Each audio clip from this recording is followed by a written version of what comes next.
Welcome to Women's Speed Chess Championship 2022. I'm Grandmaster Dina Belinka, and today I'm hosting the show together with Women FIDE Master Alessia Santaramo. We are having a very special and the most longest waited to be the matchup between Carissa Yip and Yifan. And Alessia, how excited are you about today's show?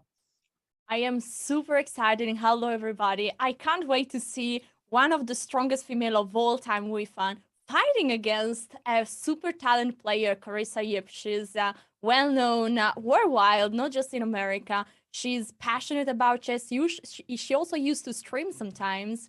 And I mean, I'm just looking forward. It's like the present and maybe the future. I love this matchup. Absolutely, the present and the future. It is true that Yifan has not been competing so much lately, but is she still the present? That's the question. She's here, the top one. She's the first, the highest rated, and we shall see who's gonna win the whole thing. Maybe it's gonna be her. Who knows? So yes, let us take a look at the format of the event. We have the time control as usual. First portion of the match is going to be 5+1 during 90 minutes. Then we got 3+1 during 60 minutes. And then 1+1, a very special bullet, a very easy to be bullet, 30 minutes. Well, the points go usually, as you know, and the win conditions. Well, you win the most points at the end of the match. That's how we do it in chess. Now, how about we have a look at the bracket of the event? Alessia. Yes. As Go we can ahead. see, this is the last of the 16 players matchup. Some already are already in the semifinal, like Gunina. And so I'm excited. And you look who is waiting is Alexandra Kosteniuk, former world champion, a super strong blitz rapid player. So this will be exciting because the opponent waiting for this matchup is not an easy one. Okay, nobody is an easy one, but especially Kosteniuk, she's very strong. But I think we should have a look at the insights for this match and see what is already the numbers about these players. Look how many games they played. It's clear that Carissa has more experience. Do you think this will help her? Oh, that's the main issue. Carissa has played so many games, way more than Yifan, but something tells me Carissa is gonna have some tough times today against the highest rated active chess player, still active chess player, Yifan. And we also see the average accuracy here, more or less the same. Wins by flag. Carissa is a little bit more of a flagger, but the difference is not that high, and loses. Okay, these stats are pretty close, but now I suggest us to have a look at smarter chess stats. They will show us who is about to expect them to win and with what score. Yeah, sadly, this on the chart looks pretty one-sided. 92% of win probability for Yifan. I mean, she's of course the #1 seed in this whole event. But I think that we are gonna see a much more entertaining fight than what's predicted by the chart, because as we can see, the blitz rating of the player is 2757 for Yifan versus 2518 for Carissa. And bullet rating is also quite a difference. It's 200 points more for Yifan. And the expected score is 7-2 in the 5+1 section, 7.5 to 2.5 in the, so with 5 points margin. And eventually the bullet seems to be like the most close one with just 3 points margin, but still Yifan favored over the whole match. What do you think will be the final match result, Dina? Okay, I'm gonna take the blame and say that I'm pretty sure Carissa will actually give the biggest fight in bullet and maybe even win the match. I mean, I know it's 1+1, it's not so easy to flag, but still Carissa should be having way more experience playing online after all. And yes, it is strikingly surprising for me to see that Yifan expected to win with such a big margin in the blitz 5+1 score. But anyway, 92% to 8%, this is such a big difference. And I should remind our viewers that every single point in this matchup counts for the prize of the players, because prizes, as we can see here on the screens, are divided into the way how many points you actually win or you actually lose. So even if you lose the match, the more points you get, the less margin is between you and the winner, the more money you get. Yeah, so it's really important to always fight. Every game is for a couple of $100. So winning or losing one game is super important. I think the game should start from a moment, in a moment. So I'm super excited. What do you think will be the opening choice of the two players? Well, we shall see so many games and so many opening choices. I'm kind of like curious to, should we actually speculate on the game #1? Wait, we see Yifan smiling. What's the reason for that? The game is about to start. We see wait, Yifan is smiling. And Carissa is not smiling, though. Carissa is nervous, and Yifan is, she's chill, confident. I think. Is she in her kitchen right now, sitting? It seems like she's in the kitchen. Wow. Yeah. Wow, that's a very serious approach. And right, so I would say, speaking about openings, I expect to have many different various openings and changing the styles. I have seen several matches where players have been repeating over and over again same repertoire, but here I expect Yifan to give us a lot of action in different variations, a lot of artistic part of chess, as she does it for her own pleasure. I say she plays chess for now less professional than she used to, so she enjoys it. Yeah, and Carissa on the other side, she's very young, talented, and I expect honestly that she will have a main preparation. She will have a main preparation. She focused to try to keep track of what is happening and to try to pose problem to Yifan. Instead, I agree with you. Yifan will probably try just to get some position, to play some chess. She probably didn't want to go all in all the theory. But okay, it will be interesting. And do you think Yifan will be mostly in time pressure, or who will be the fastest? That's a good question, Alice. A very good question, because from one side, once again, I would say that Carissa should be the fastest. Carissa should be faster because she has more experience. But on the other hand, how you find is, you know, she doesn't have to overthink it. She never overthinks it. She just she does it like as I said, just without any too much of a thought, and it is what makes you, you know, play easy, and easy means fast. Yeah, I think that's one big difference between the players that are very strong at chess and players that are good at chess is that players that are very strong have an intuition that we can just dream about. They feel the moves and they feel the right moves, and this helps to be fast. By the way, the game just started. We have e4, e5. That's an exciting. We have the Spanish opening, and look, they were smiling before. Sadly, we couldn't show this on camera, but now they are fully focused.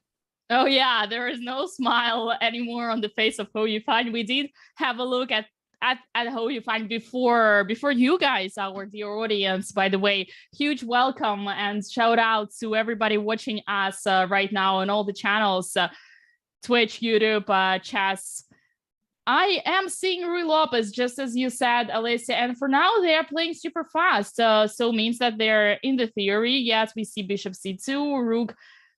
Geez, Rook E8, Knight G3. Look at this, how fast these moves are being played. Yeah, I love to see that. I'm just afraid that we are not yet showing the game, or maybe I have the delay. Are we showing the game on stream? Yes. Okay, it looks like the game. I mean, it looks like the game of chess to me, honestly. I see pieces black and white, so oh, that's good. I would say it's a game of chess. I mean, unless it's I have checkers. Just some delay. No worries. Yeah, it's fine. It's fine. So I can see here on the screen. Wow. Okay, Alicia, I'm gonna send the ball to you. Are you a Sicilian? No, wait. Are you a Spanish? Are you a Spanish player?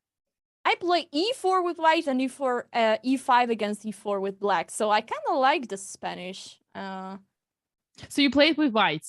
Yeah, and your white basically did everything that is very typical. The knight made the tour, knight e2, and then the knight on f1.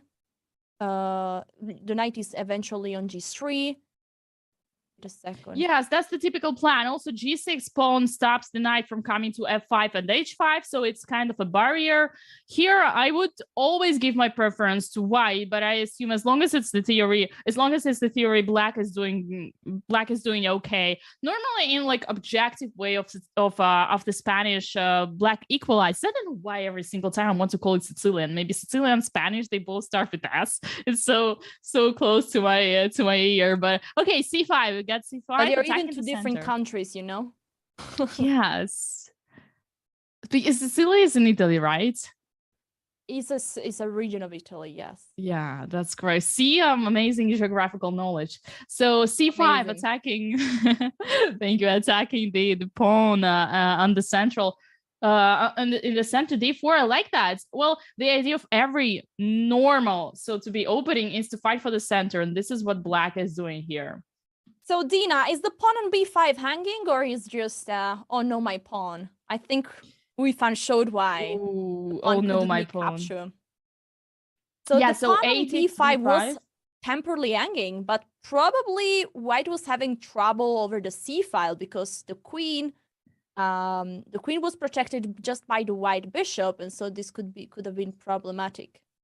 Yeah, that's true indeed. So just after a takes b5, there would be d4 pawn, c takes d4, c takes d4, and then queen takes. Either way, we got e takes d4 now, and white is thinking. So the most logical here should be c takes d4.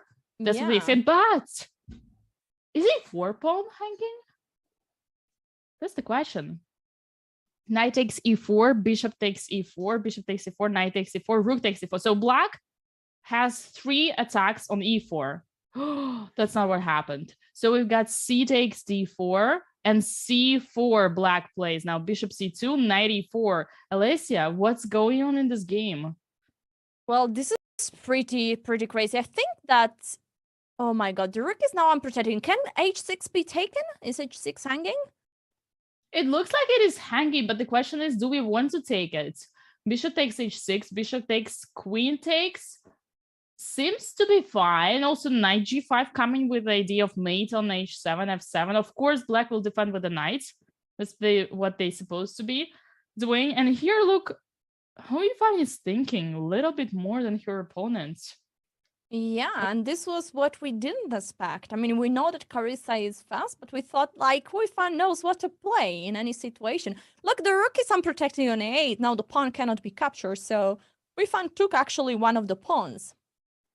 That is correct. And it seems to me that the position is definitely better for white. This is also, I guess, why the evaluation bar shows that white is better. I mean, you know, the sequence of like who comes from who. But okay, trying to assess it. Right now, white has just taken the b5 pawn, and we cannot take back. So yeah, and white was also to take on a6, so the danger is real. If the pawn gets to a6, that would be danger. So will black indeed push that would be a pawn? very strong protected pass pawn. Yes, I agree. Maybe a5. Maybe a5 should be an idea, like to stop white from doing it. Queen b6.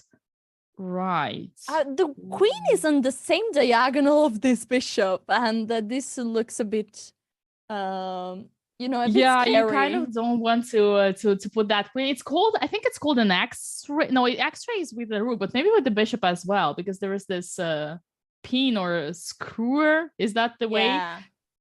And I also, if you push the pawn, then it is like this.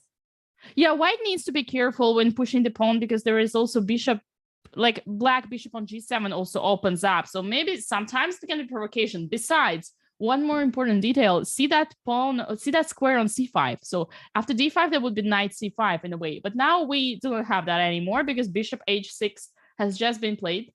Rook e8. Oh, sorry, rook e1, rook takes e1.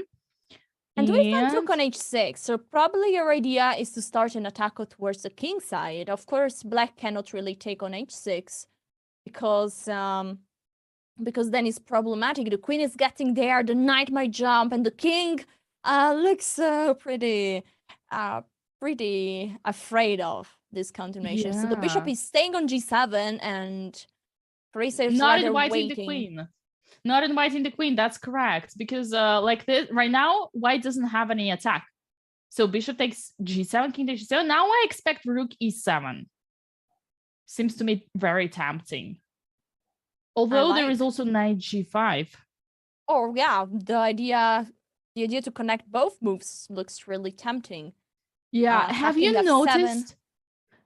Taking f7, indeed. And have you noticed that the evaluation bar went a little bit back to the equal? So it means that white might have had better ideas there. And now it's kind of equalizing more and more. Although, I mean, on practical level, of course, we know that this position is still super easier to play, still to be for white, especially when playing blitz. Well, if we see the pawn structure, it looks like white has the better pawn structure. Black has the better pawn structure. We have just two pawns for black, instead 3 islands of pawns for white. And both pawn b2 and d4 can potentially be weak, even if at the moment they are not really a problem for white. Nobody is even trying to attack those pawns. But if a rook arrives on a2, then maybe, you know, maybe. Yeah, for endgame, for sure, black is having way more advantage because of queen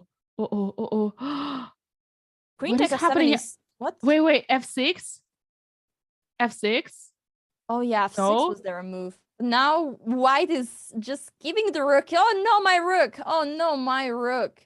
And knight f5. And then there is knight f5. So dangerous, so tricky.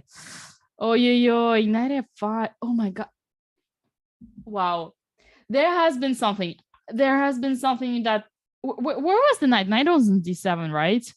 So here it seems to be completely lost.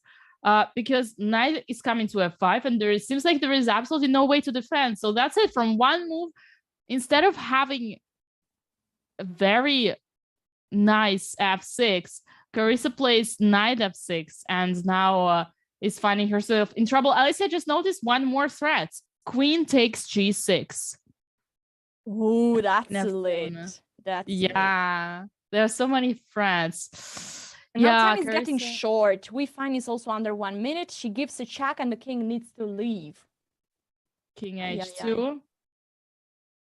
Yeah, that looks like, oh. Yeah, the problem is that this is a check, but oh, she's giving away the queen. She's trying to go for this endgame. Yeah, she's giving away the queen. But that's completely lost. I mean, it's just a question of time. We have queen takes b5. All the pawns are falling apart. I actually had the game last week in Paris Championship where I had a queen and the opponent had the rook and the bishop, and it didn't manage to win because opponent had a fortress, because all the pawns were protected by the pieces. But here it's not possible. We have just seen b5 pawn, which is already down. d5 pawn is going to be down after queen b7 as well. There is this rook a5, but I assume it doesn't help. Also, white just has too many pawns to create more weaknesses, and that's the plan.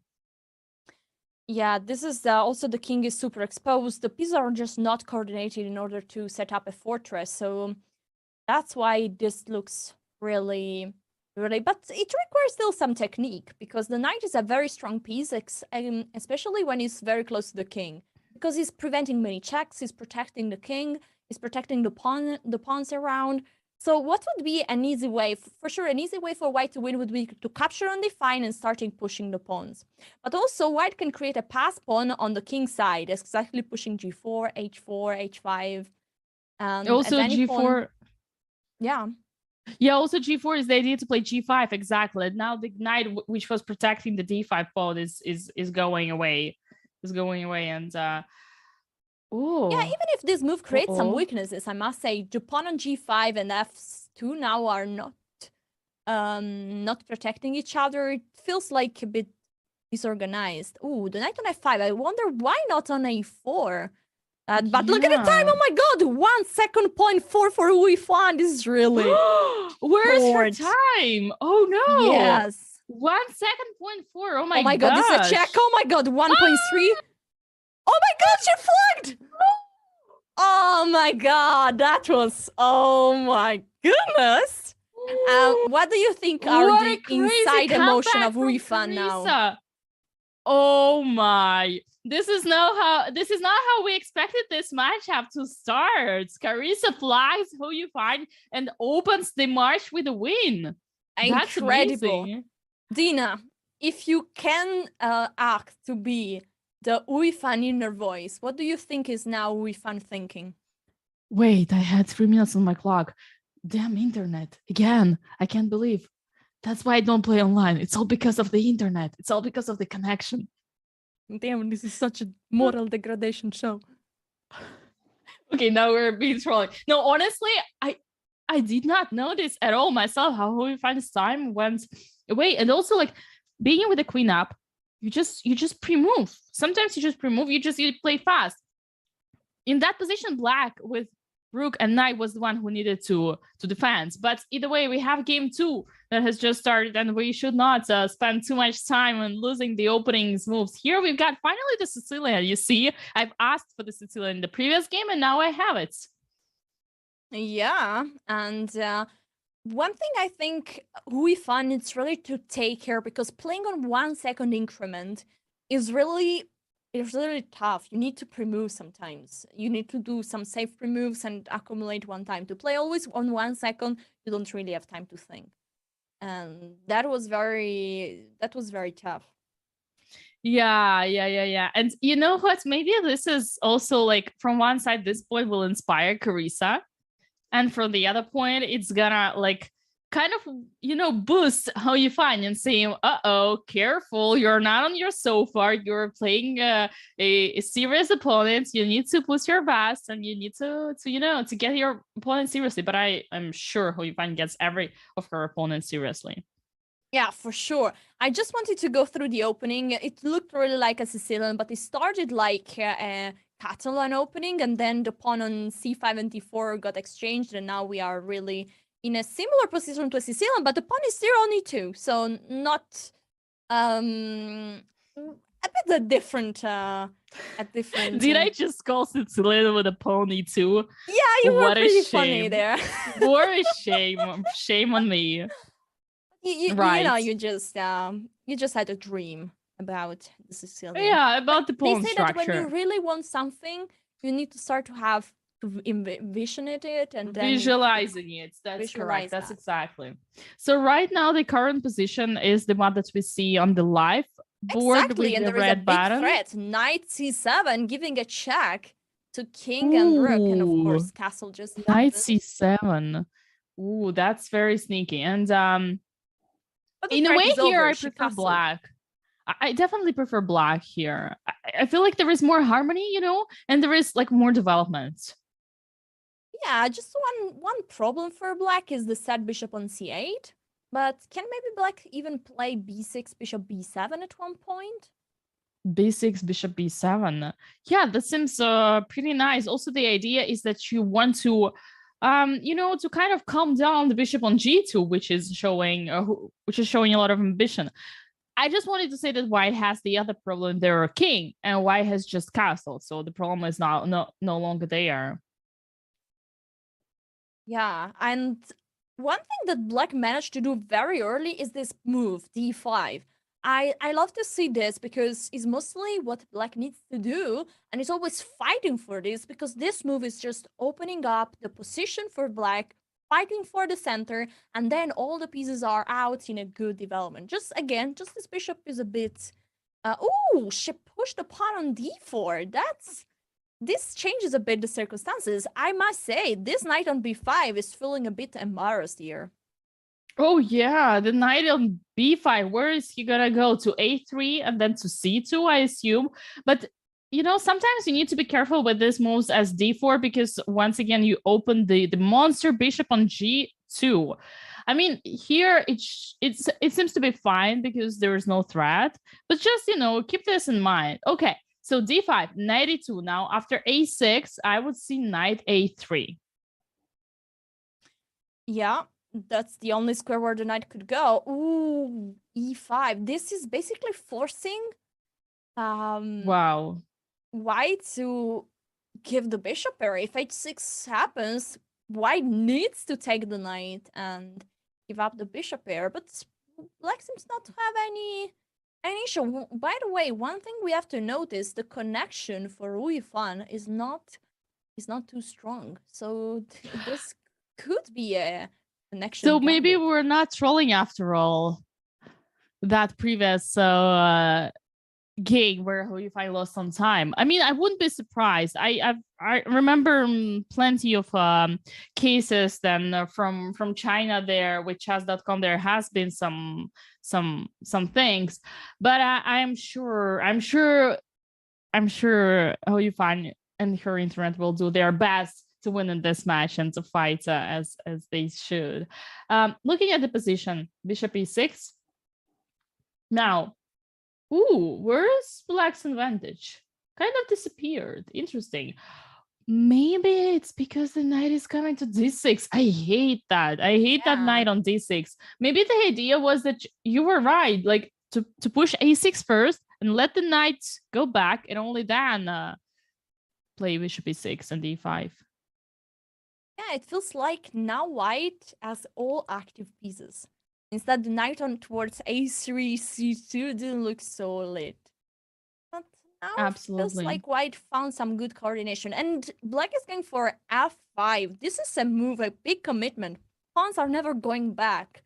And what she wants to do?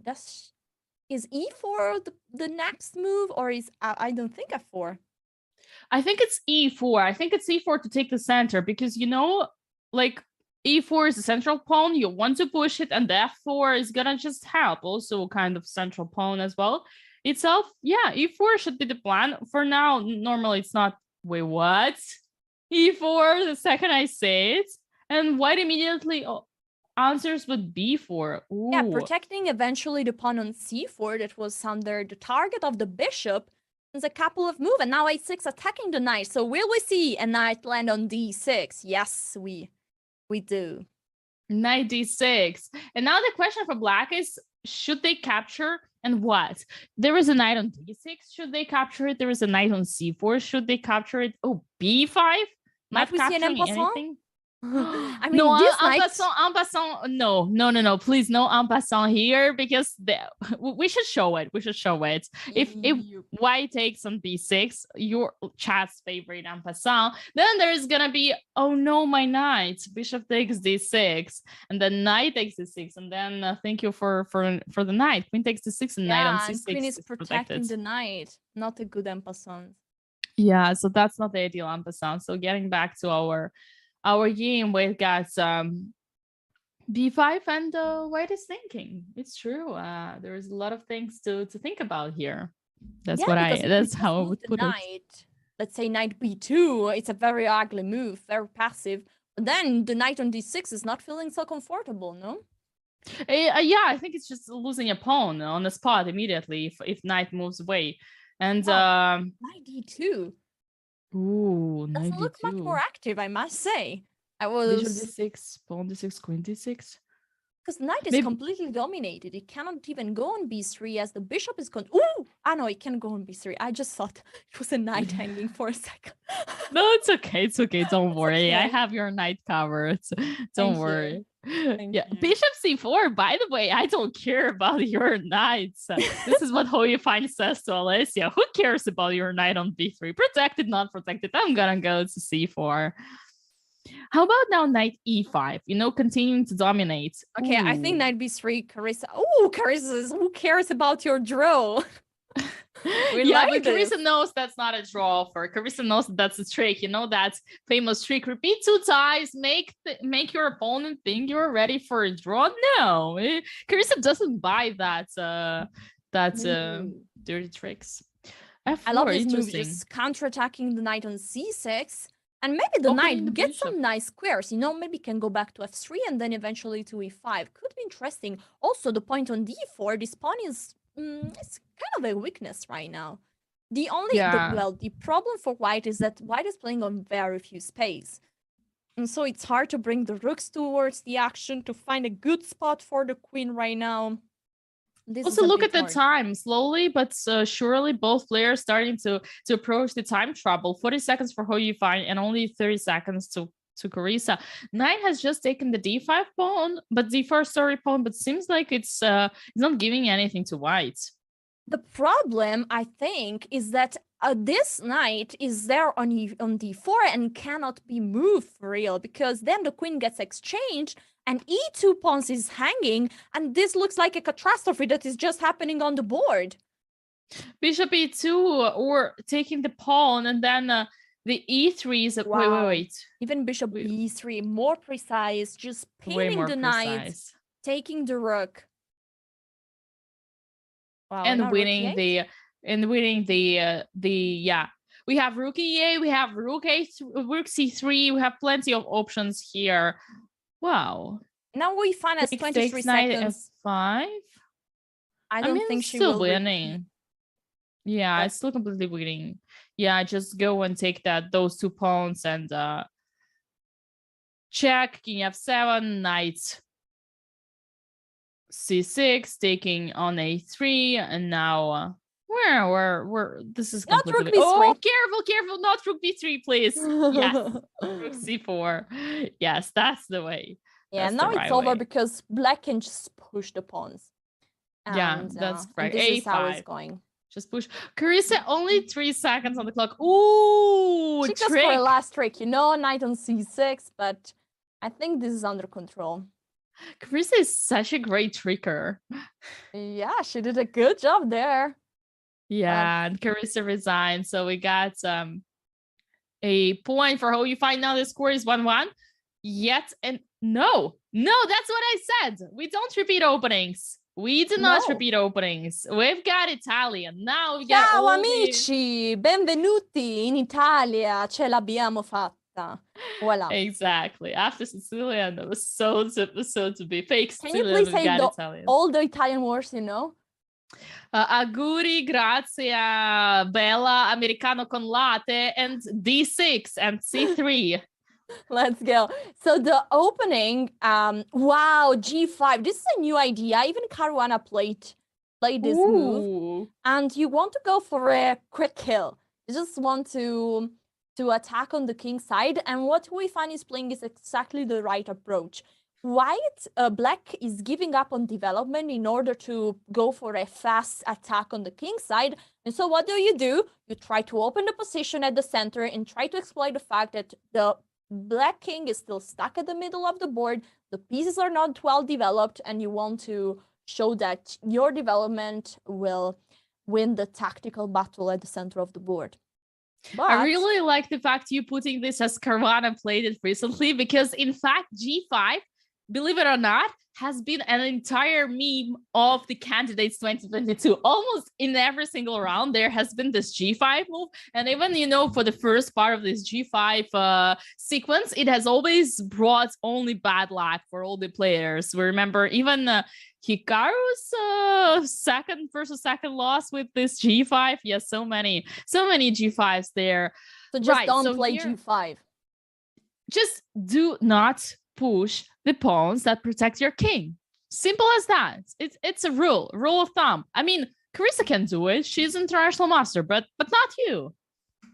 Yeah, but you know, if then you manage to bring out the light square bishop somewhere on e6, queen here. Well, not on e6 because you run out of d5, that will not be good. But if you manage to castle on the long side and then you have already an attack going on, this could be promising. And actually, Carissa is just farming a pawn at the center of the board.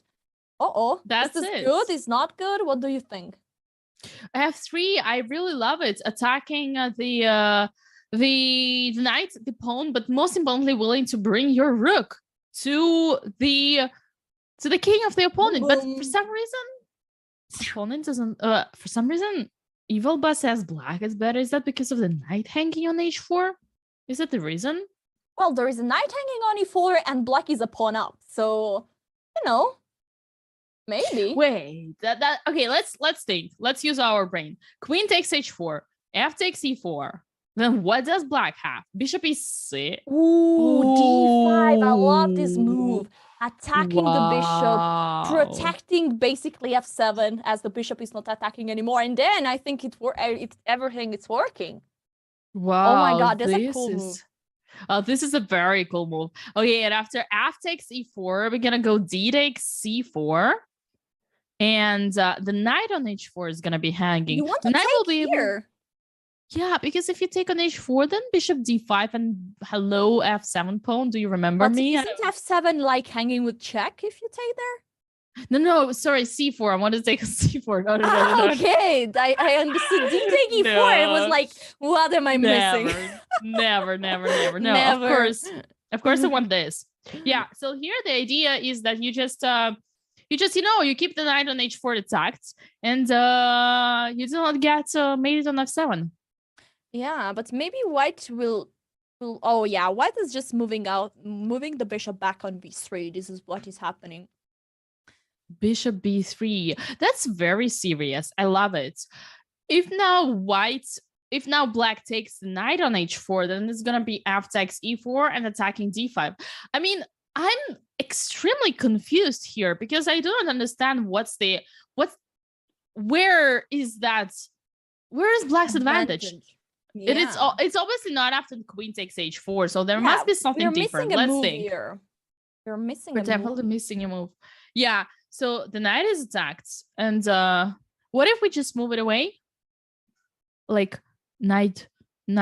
Oh, taking on f3, the pawn attacking the knight. And the point is that d5, now it's not really a problem to open the f file. And now maybe bishop e6, maybe? It's protecting f7 and saying, what did you get here? Oh, this is crazy. Did you see the knight was hanging? And and black did not consider even taking it, because after queen f7 there would be king d8. Yeah, but this Taking... looks pretty much scary. Oh yeah, and Vying God knows what's the evaluation here. Right, so that didn't happen in the game. Instead, I mean, look at the evaluation is bar. liking black here. Yes, that's the point. That's crazy. Nobody didn't even consider. Well, you consider that move, of course. I mean, the bright side here is that the evaluation bar is still better for Carissa.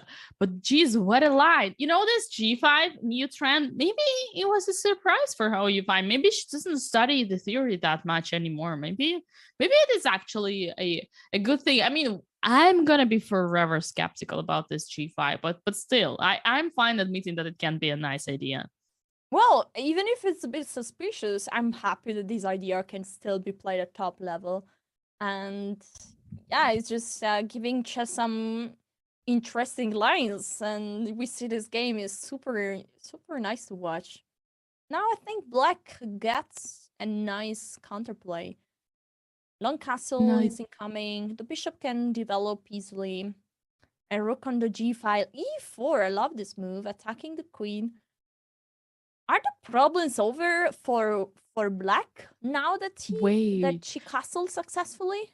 They're playing so fast. We have seen multiple trades after queen came to h5 and now bishop to a4. I like the way how white pins the knight on c6. Yeah.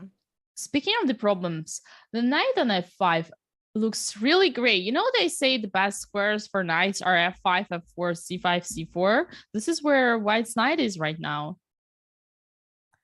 Yeah, but it's not protected by a pawn. And also, yeah, what he's attacking. Because mostly you like to have a knight on f5 when the king is castled on the king's side. Because then you're attacking a very important point. Just the pawn in front of the king. But now, is this knight really attacking some important point? No. I mean, wait, it's definitely not attacking anything anymore because it's got traded. But sometimes the idea is just keeping the knight there, which is super strong. Anyway, we've got knight e7, queen e7, bishop c6. Now, white decides to go for multiple trades again in order to ruin the pawn structure of black. Wait, white suggests to ruin the pawn structure of black. Pawn on c6, pawn on c7, double pawns. It's kind of not nice, but I don't see anyone attacking black's king anytime soon. And besides, we should point out the most important thing about this position is that it's opposite colored bishops. Yeah, and mostly an endgame with opposite colored bishop gives white hopes to make a draw, even with a pawn down. But this is not like this until the two rooks are on the board. Because until that point, actually, each player has an extra piece on half of the board. Black has an extra piece on all the white square. And so, for example, now g2 is under attack. And you will never be able to protect this with your own bishop. And so if one player is having the initiative, is attacking with an extra piece. This could be still dangerous. Yeah, I would say black is definitely the one who is playing for a win here. And sometimes the point of these positions is also to restrict your opponent's bishop. I mean, here, unfortunately, white's bishop looks way stronger on e5 than the black's bishop on e6. Now, h5, a nice idea, pushing the pawn, and better to even further to h4. I think the problem for black is that this bishop and this rook on f6 are too strong. Basically, you're blocking any possibility to keep going, breakthrough. For example, if black would be really cool to push the f pawn up to f3, because then you're really posing some important question to the king, and you might get the possibility to advance your pass pawn that is now kind of blocked. Yeah, I like that. h3, that's the idea usually when you want to mate, when you want to g3. And now, like, imagine I mean, we don't have enough pieces. Rook on f1. Bishop on c4. Yeah, thank you, Alyssa. That's amazing. That's exactly what I wanted to imagine. We read each other mind, you know. Yeah. Uh-oh. Where is the mate? Where is my mate? The rooks have just raid. Okay, this is gonna be a draw. Yeah, This this is is gonna not be a gonna very be quick so draw. funny. Nothing funny anymore. Where is the king? I mean, sometimes, I mean, always in end games, you need to bring your king. I want to, wait, what? King b7? I wanted that king to be on e6, but I guess here's just but you draw need to protect the anywhere. pawn on c7. That's the point. Wow, You very cannot really wise. go too far away. That's a very good point, Alicia. I didn't see that. Yeah, sometimes I see pawn hangings, Yeah, Shouldn't be a big that's deal. cool. Yeah, and honestly, it's gonna be a draw very soon. Not enough material, I guess. Wait, a5. A5 is a nice. It's a nice small tactics. We could show it. If b takes a5, king takes a5, bishop takes c7. We got king takes a4, and that's a draw. Okay, no. Yeah, Yeah. we won't show it. Sorry. Yeah, it's Next I think game. everybody We have understood. a Sicilian. Look at this. Yifan did it clearly for Finally. Dina.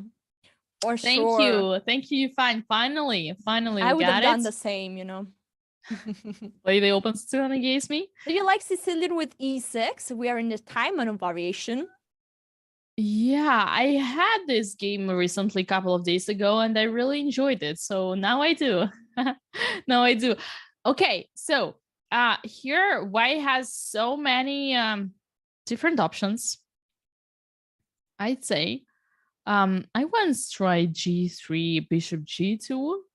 There is also queen d2 long castle. Bishop e2 goes Carissa. Yeah, I wanted to say, if I got the style of Carissa, I think she would go for a very early g4, g5, in the style of the, how is it called, this attack with g4, g5 against the Scheveningen? Ooh. Pawn attack? Okay. Yeah, let's rename it pawn attack. It's fine. The pawn attack. Let's go. G pawn attack. Yeah, it's very aggressive. You want to castle long, and you have already, and it's basically the same style of the previous game, just that now Raisa is with the white pieces, and she has no fear. She knows that probably she needs to. I think we should count in this match how many G pawns Carissa have pushed by the end of the match. Yeah, I mean, for sure two, but not sure in the first game. H4, H5. Look at these pawns. This is fearless. Wow, this is so aggressive. Now, of course, there is a threat. The pawn on e4 is a bit, you need to take care, because black wants to take on d4, and then the pawn on e4 is hanging. Bishop f3 makes sense. Protecting the pawn is a natural way.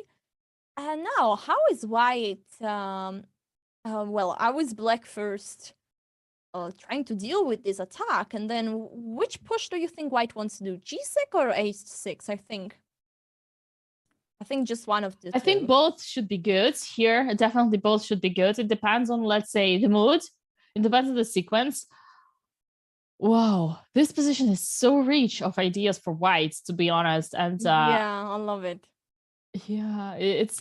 And also black has, of course, some typical ideas with maybe b4, placing a rook on the c file. Sometimes even, yeah, I like this knight going to c4, attacking b2 and the bishop on e3 at the same time. So black gets some counterplay, but of course it feels so nice looking to have all these advanced pawns that are just going for the black king. Yes, and yeah, it is. I mean, I just cannot understand how could white easily just push all those pawns and get an advantage. It's normally it doesn't work like this in Sicilian. And this knight a5, knight c4, I understand it, but it seems a little bit slow. Yeah, just bishop c1, exactly, protecting the b2. Not giving, obviously, away this bishop because it's an open position. We don't want to give bishop's pair. And seems like black just doesn't have any counterplay. Although, I mean, Eval Bar says we're fine. You know, this is that kind of a game when if you want to discover what is Sicilian, this is the exact game that you want to be looking at. This is the exact game that you want to understand, to understand what is the Sicilian about, how crazy the Sicilian can be, because this is the craziest version of the Sicilian. It seems like this knight, where is this knight going? Towards b6. By the way, what I want to say, I think white kind of lost the advantage because now the position is passive. The bishop on c1 is passively protecting b2, and you cannot really hope to play b3 quite soon because the knight on c3 would be unprotected, and that would be very painful. So it feels like white is a bit not able to just have the best out of all the pieces, not able to castle on the long side, and then also white king is not perfectly placed. So on the other side, ideal, black might have a safe place with the king on the queen side, so with a long castle, as white is not really going to attack there. Okay, I'd say the ideal would be, let's say, to play b3, and even if you do something like knight takes a3, then bishop b2. But in that case, you might have something like b4. Oh, there are so many lines. Oh my god, calculate. b3 happened. That's but the problem here, I didn't finish my sentence. This is knight e5. I don't like knight e5. Knight e5 attacking the bishop on f3. Knight e5. Knight e5. That would be my plan. Wow, and if bishop b2, you just want to take the bishop, and wow, Dina plays the champion moves, but it's bad. Wait, what? Because white has the advantage. Wait, what? Well done. Well done. Okay, I mean, on the human level, this trade seems great for black because we got rid of the byte squared bishop, which is a very strong bishop. Yeah. That's it. No, I agree. On the other side, even if the bishops are out, white has so much space, and now white can also castle long, and f5 is coming, g6. Still, this looks super scary, and the bishop on b2 is a real chat, I must say. A giga chat, actually. Hitting towards g7 and just supporting both knights. Very good piece there. I do like that assumption of yours, and long castle seems like a very easy play for white indeed. So how interesting that is. In fact, we just can give away this light square bishop and nothing happens. Like, I mean, there's d5, but we just close it, e5. We just close it. We don't care. I mean, we can also consider capture, but I mean, just adding candidate of yours should always be capture, checks, and direct attacks. Yeah, that's it. Oh, okay. e5 is played. e5 is played. What? What is going on? The idea is maybe that after pawn take, queen takes, you might have at some point long castle and d5. You want to play for counterplay, something like this. I don't understand this. Yeah, but the problem is that now with the knight on e2, the pawn is blocked, and so yeah, it feels like, I don't know, this queen feels like embarrassed to be in the same diagonal of the white bishop, and there is not really an attack. Bishop g5, that's the move that I was calling for, and now at every move, white should consider jumping with the knight somewhere, like having party time. Where should we jump? Yeah, I would really like to castle long. So maybe rook g1 attacking the bishop. Bishop h6, darling. You're not gonna do that. I'm not gonna let you. How about bishop c3? I mean, but the queen can just go away. Bishop c. It's so weird. I know it's weird. I know it's weird. You don't have to explain it to me. Fine. Okay. What's the move here for why? Maybe that sacrifice rook after all was. D1? Okay. Maybe the sacrifice after all was not that bad, you say. Practically, maybe was. Yeah, it actually gives some headache to white for sure. Here, the idea might be knight d6, but there is queen a6. I mean, rook d1. What's the idea of rook d1? Maybe knight b5 and queen b2. There is no air attack on the rook anymore. So Carissa wants to play knight c7 or knight d6. Knight d6 is better for sure. Attacking the knight. Okay, I figured out Carissa's idea. Now it's Hou Yifan's move. Can she castle now? Short? Castle long? Castle short? What castle do you want? Be precise, young lady. Queen f6. Queen f6. Looking at your face, it's so lost, so confused. My face. Yeah, Queen f6. Okay. I Queen said f6. short castle, by the way, and you said which castle? You have to be precise, young lady. But yeah, it's fine. Okay, Queen f6. You see, going to the end game. Ooh, there we go. You asked for castle, you got it. From the other side, but you still got it. Yeah, it's good. But it's a pleasure being roasted by you on stream, Dina. Keep doing that. I admire your stamina. Yeah, it's great. So we got both short castles, by the way. Exactly Yeah. what you wanted. And now look at the time, 20 seconds versus 30 seconds. Things are getting spicy.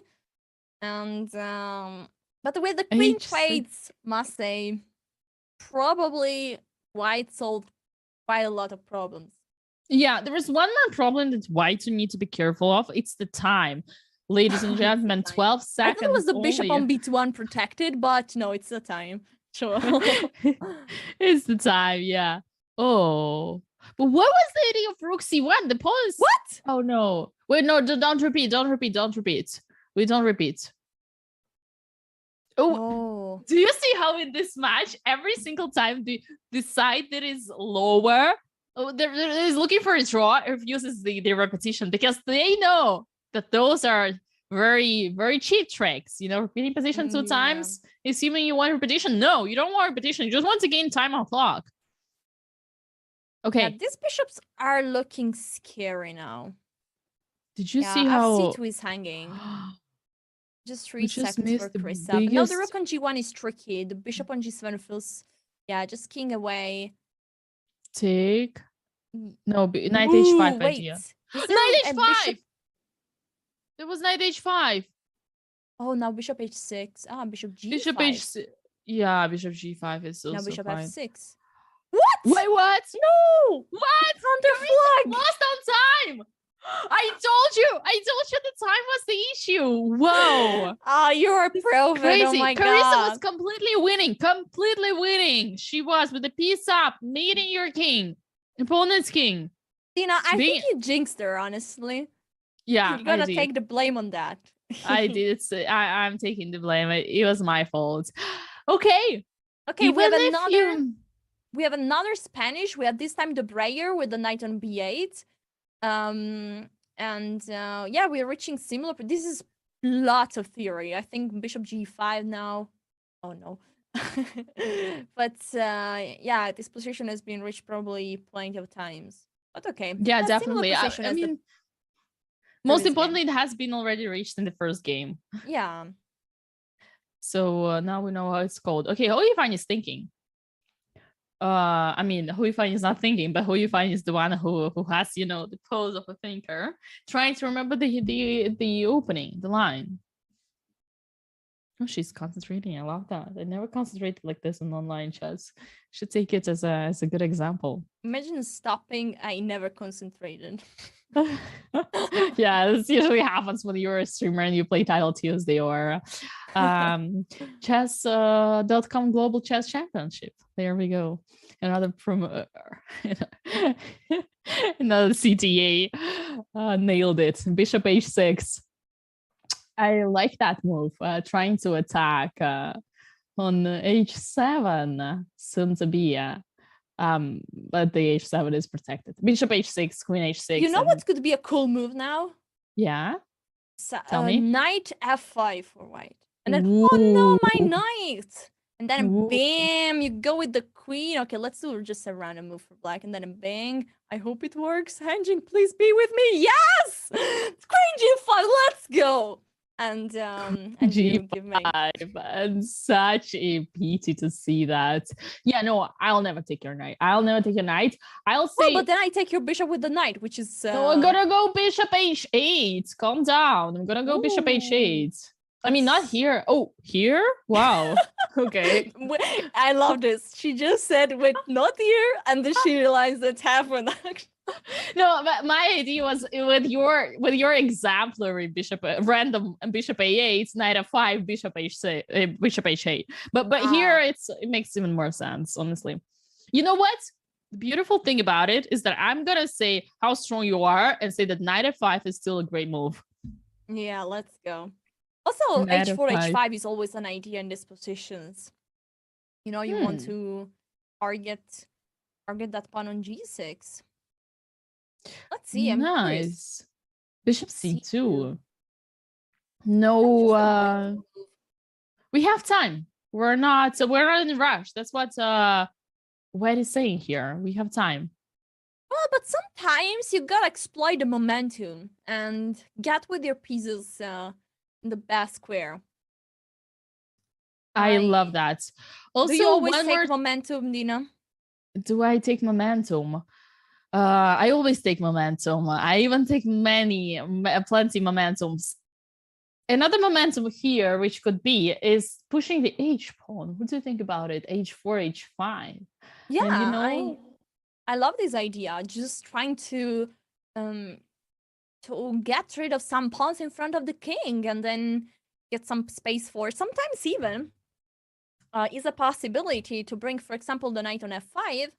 And then once the h file is open, you want to play g3, king g2, and then bring a rook on h1.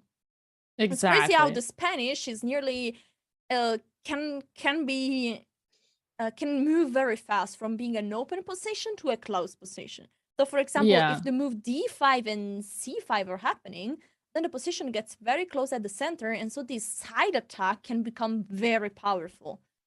Let's see. I just love. Ooh, okay.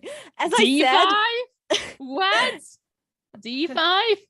Wait. From close position to open position, this can go very fast. And now I think the position is going to open up. Yeah, everything's gonna open. Everything's gonna exchange. It's gonna be a very hot temperature here, you know, just like it is right now in my place in Paris. Today it's 41, so this is what we are having. Here in Bern it's 36. Okay, we're kind of I'm wondering what temperature is at our producers right now place. So we'll know it later. So d5, a lot of action happening here. Wow. Yeah, let's say all the candidates move for white here. A lot of candidates. Okay.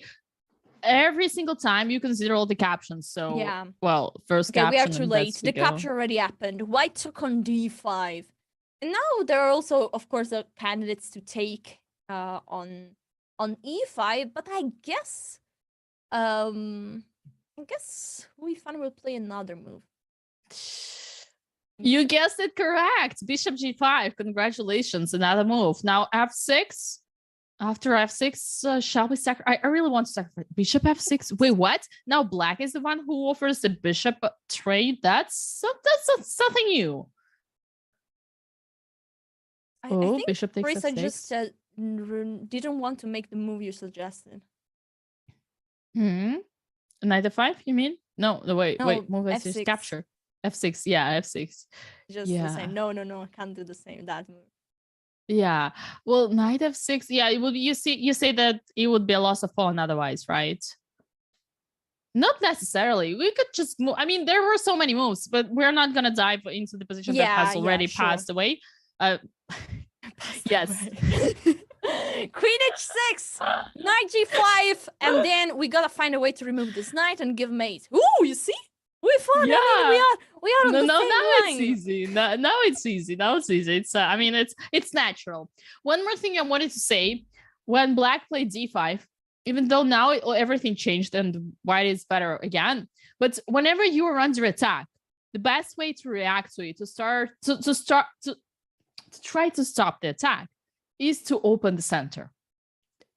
This is why black played d5. Unfortunately, it backfired. Just unfortunately, didn't Uh-oh. What? Knight G5. And you know which move See? could happen here?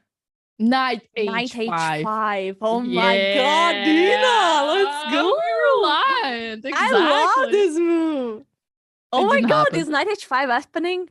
Oh my God. Knight Because H5. the idea is that you're a threatening mate on G7, and if the pawn takes, you open up the street. Oh, it's happening! Let's go! The board. Congratulations. Oh my God. So if pawn takes, this bishop is joining the attack and taking on H7. If the knight takes, the pawn on H7 is hanging, and she just resigned. Oh my God. This knight H5 will be a brilliant move, I guess. Dina, how much time is left for this segment?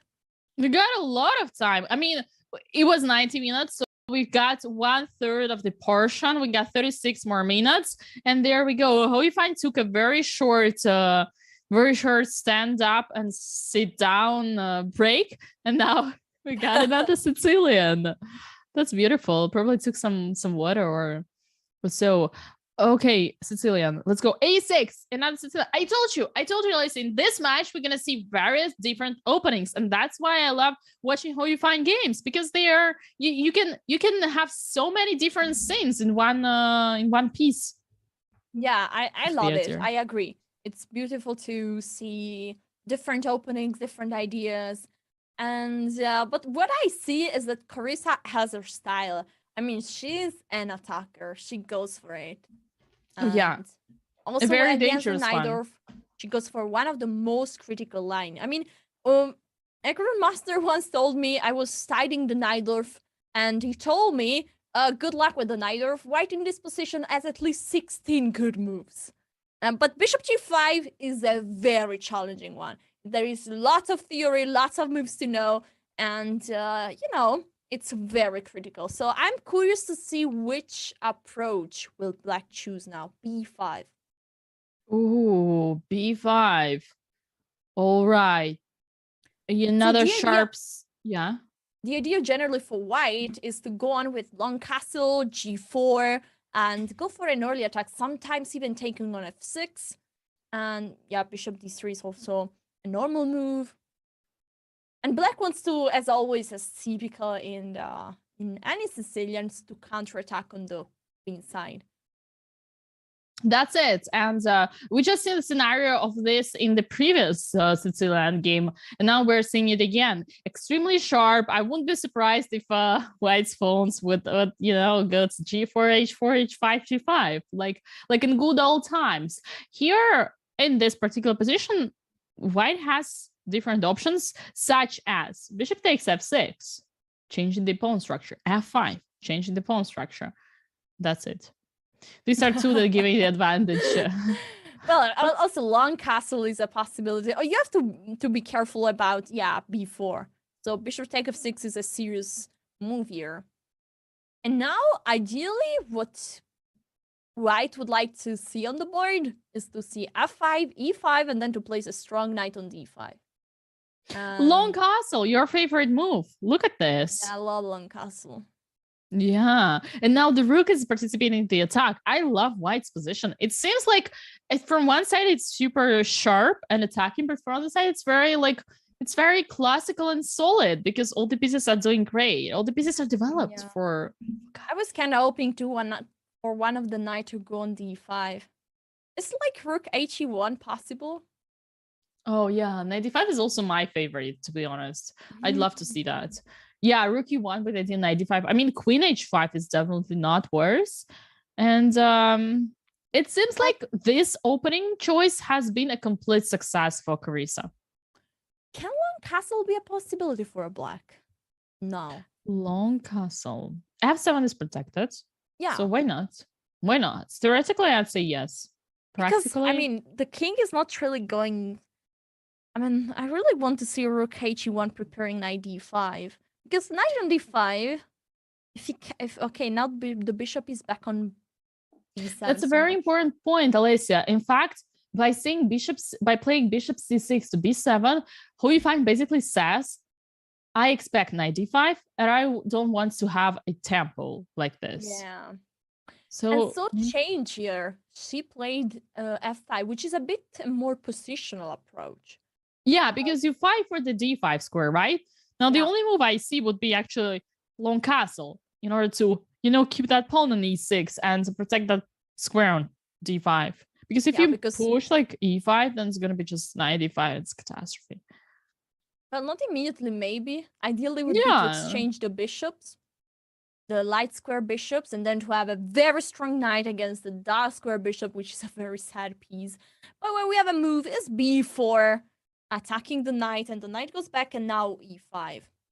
Okay, this knight is starting the route towards d5. Knight f1, knight e3, and then eventually it will go there. And also a possibility for the knight is to go on h5. So I love that. Dina, if you would have 5 moves for white, what would there be? Maybe 5 moves. So there is knight f1. Well, don't give mate, okay? Knight f1, knight d3, knight d5, b3, and bishop c4. 5. Oh. I will do bishop c4, bishop d5, and then bring the knight on e3, exchange the bishops. Damn it, you're so smart. Thank you. Yeah, no, this is actually sadly, way this is smart. not what happens in chess, so you have to think and move at the time. Rook g8, leaving the pawn on h7, kind of hanging. Yeah. Yeah. Trap? Oh no, my pawn, or is that? You shouldn't take that pawn. You don't need it. Believe me, you don't need. Just take it. Why did you take that pawn? She doesn't need that pawn. I mean, who needs that pawn? It's not the pawn that you can make a use of. I mean, okay. I mean, it would fall anyway. Okay, we do not judge Carissa's choices. Carissa knows best. She's in the game.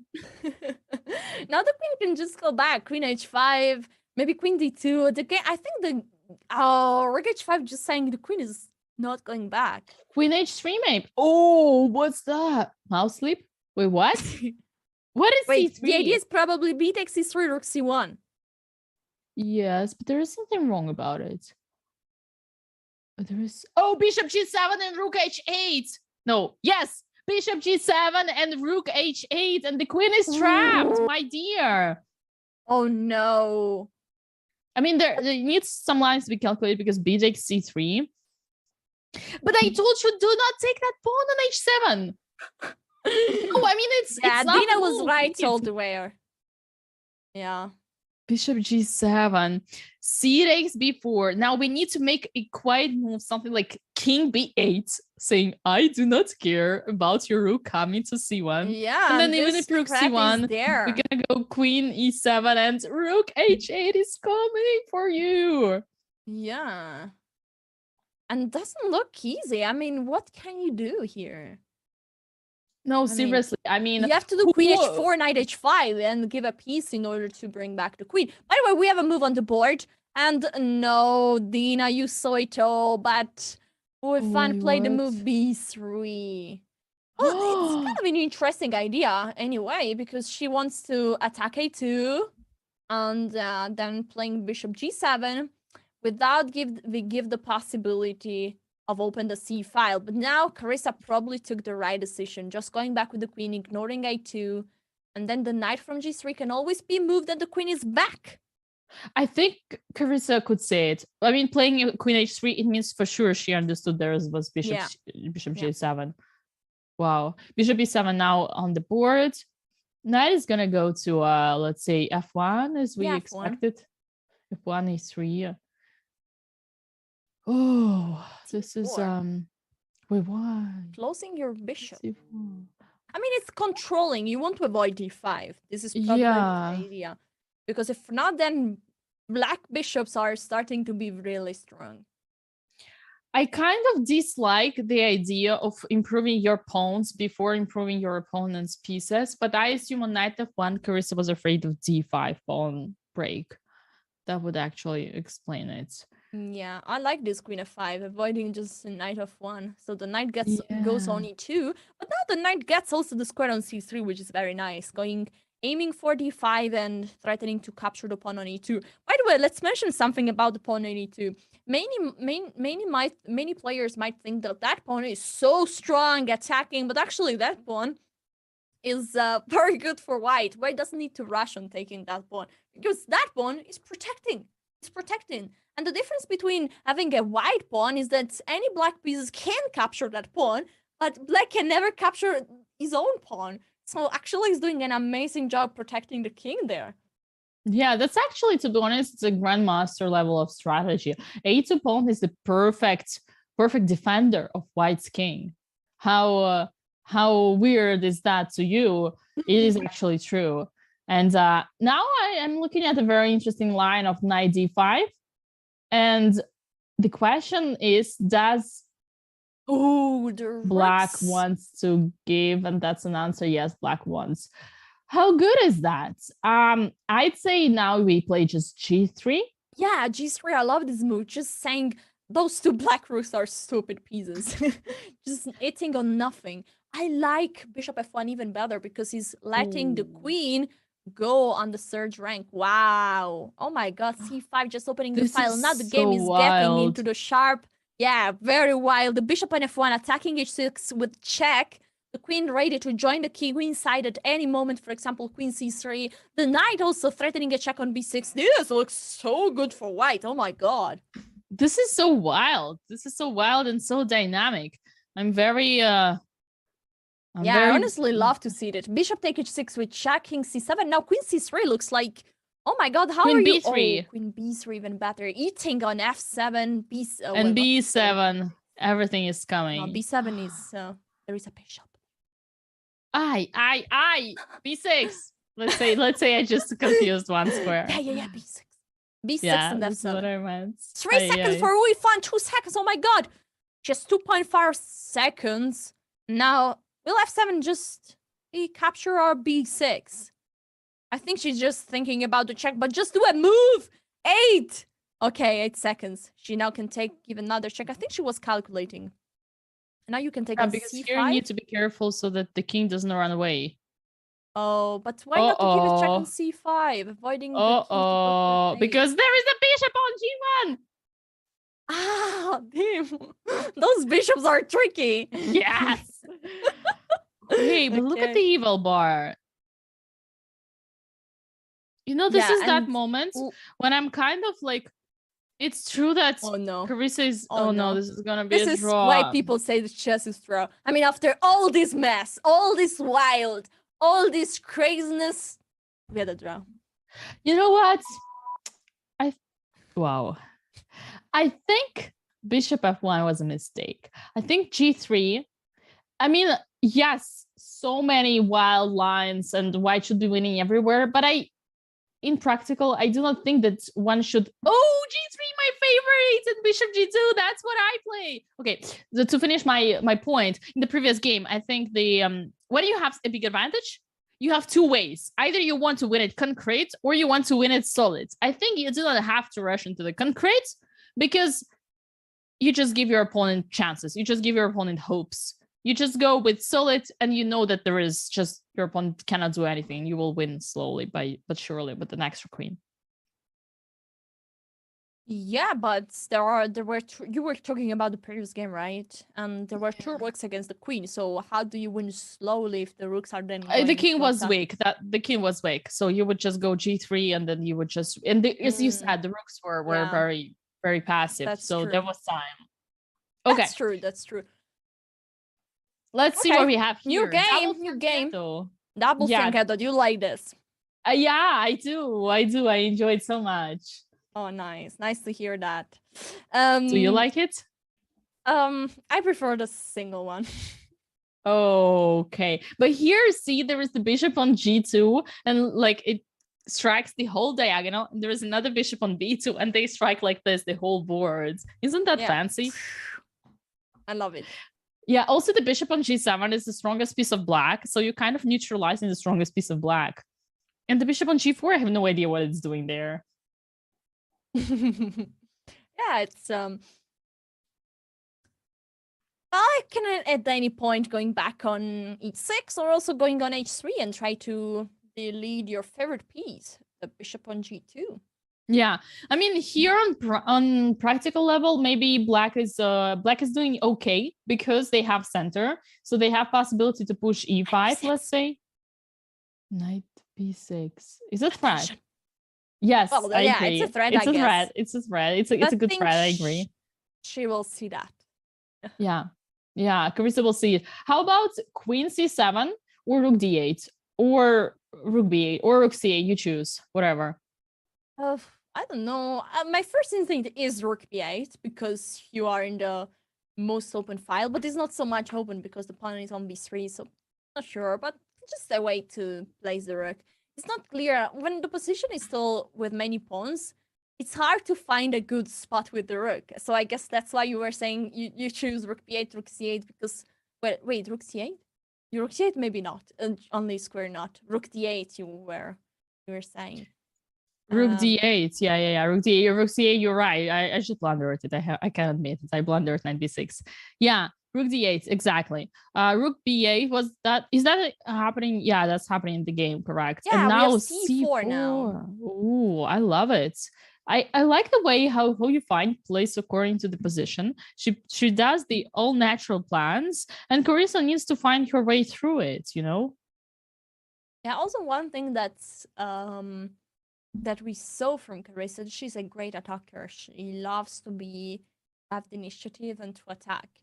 And in this position, there is a risk that White might kill completely the attack, and then White just get that position with a slight advantage where you can just play for 2 results. And I think that this is what Carissa doesn't want. And that's why she played a dragon, which is one of the most aggressive Sicilian. But on the other side, it seems like now the ideas of taking under control this push on d5, maybe pushing e5 for white or c5 and taking control over the square on b6, they look like very promising move. And what are black ideas in this position? Yes, indeed. You know, I like the way how you started this conversation with the fact that Carissa is a very dynamic player. She's a very sharp and attacking player. So maybe how if I just have had already a look at Carissa's style, her opponent's style, and said, I just need to go to solid positions. I just need to neutralize all my opponent's activity. And that's going to be the right strategy for this match. And that's why she chose this very solid Sicilian setup.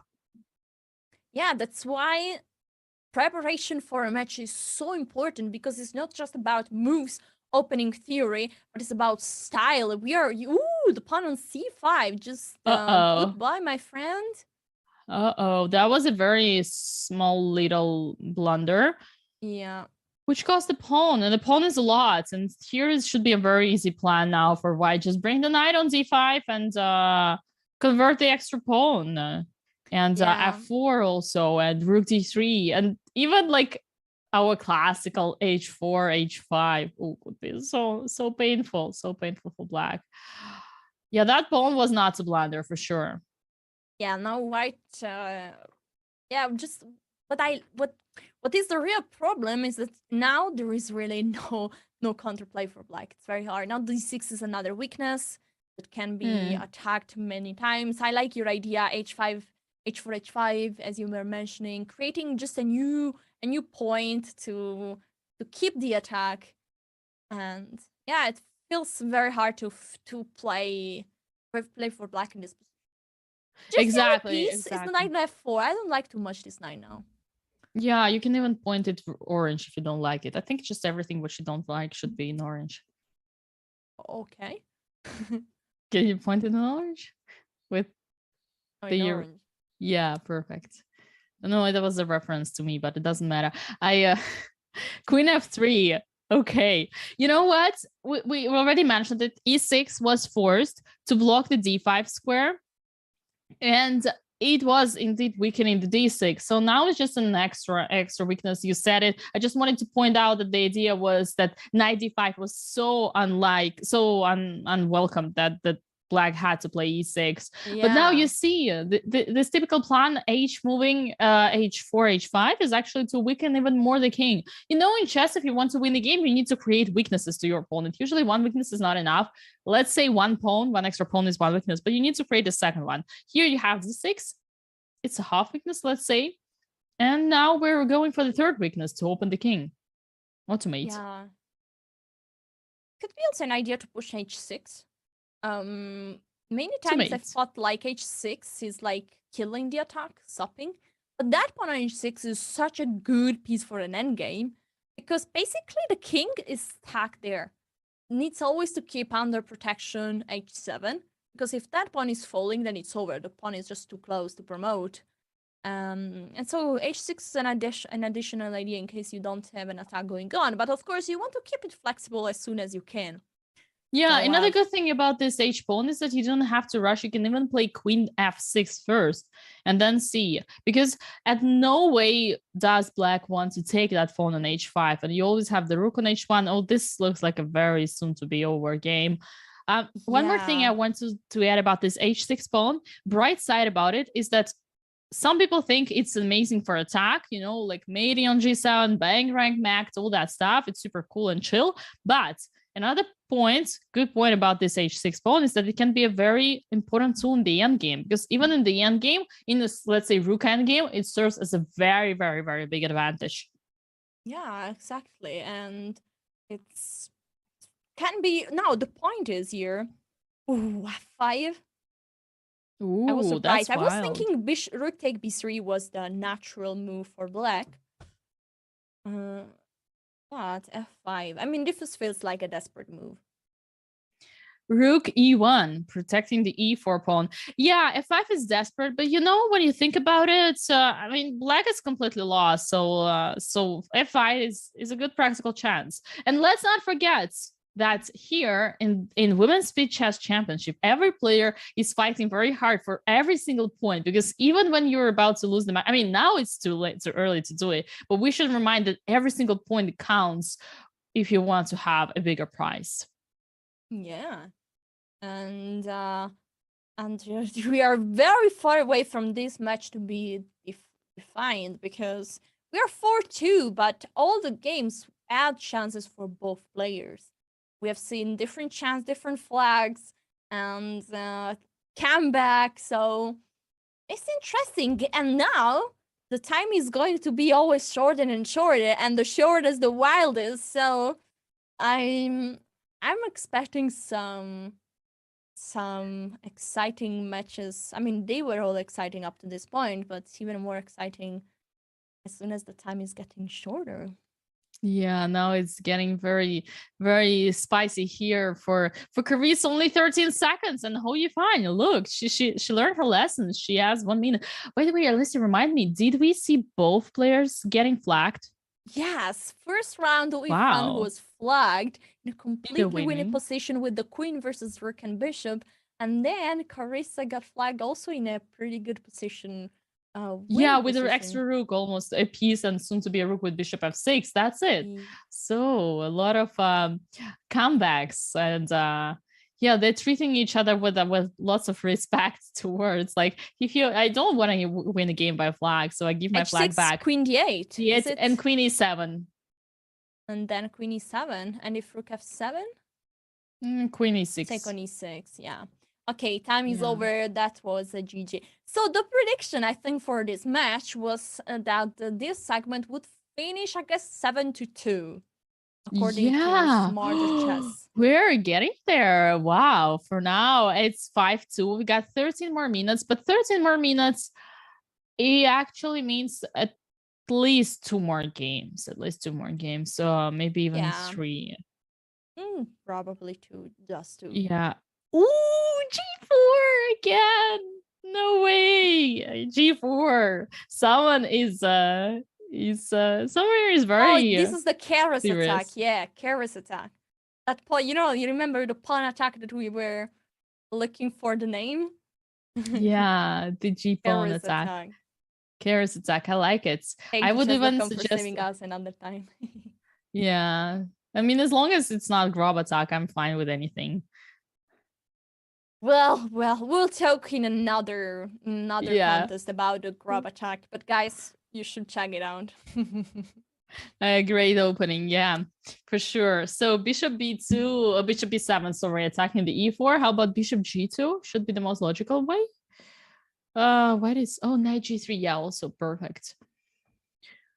Wow. Yeah, just protecting e4. The knight is good there. Bishop g2, bishop d3 could be a follow-up for white. Queen on these two. Queen d2, nice. Yeah. You know what? I'm getting more and more taste of this kind of Sicilian for whites. You know, I used to be very much afraid of like pushing out the pawns out of your king, like weakening yourself. But now looking at these games, Carissa inspires me a lot, I have to say. Yeah, I love. I mean, I love to attack. I mean, I can basically just do that in chess, and so this game are like, oh, so lovely to watch. Um, I think Yifan is more like a complete chess player. She knows how to attack, how to defend, how to play positional, to play strategical, and this is how Super Gem are good at everything. And but it's really nice to see games where one side is going just all in for the attack. They're very exciting, and that's what we are getting in this match. That's exactly what we want. Yeah, universal player, so to be. That's what we see how Yifan doing here. She's comfortable playing defensive chess, attacking chess, solid chess, and anything. So now we got knight. Chess. That's exactly my point. So knight d4, queen takes d4, rook c2. Ooh, well, this is so unpredictable. This is the way how I would describe it. Yeah, I agree. Mostly you don't see a pawn on c2 falling so early. And the pawn on h6, look at that. Yeah, just it feels like there is a very strong forking coming. How do you protect? Rook g8? Yeah. Rook g8, that's the only move. Oh, wow. That's the only move. Now, how about knight h5? Threatening, like, let's say g takes h6, knight f6, knight f6, pawn f6. All right, let's see. Let's put it on the board. So knight h5, g6. G takes h6. Oh. Wait.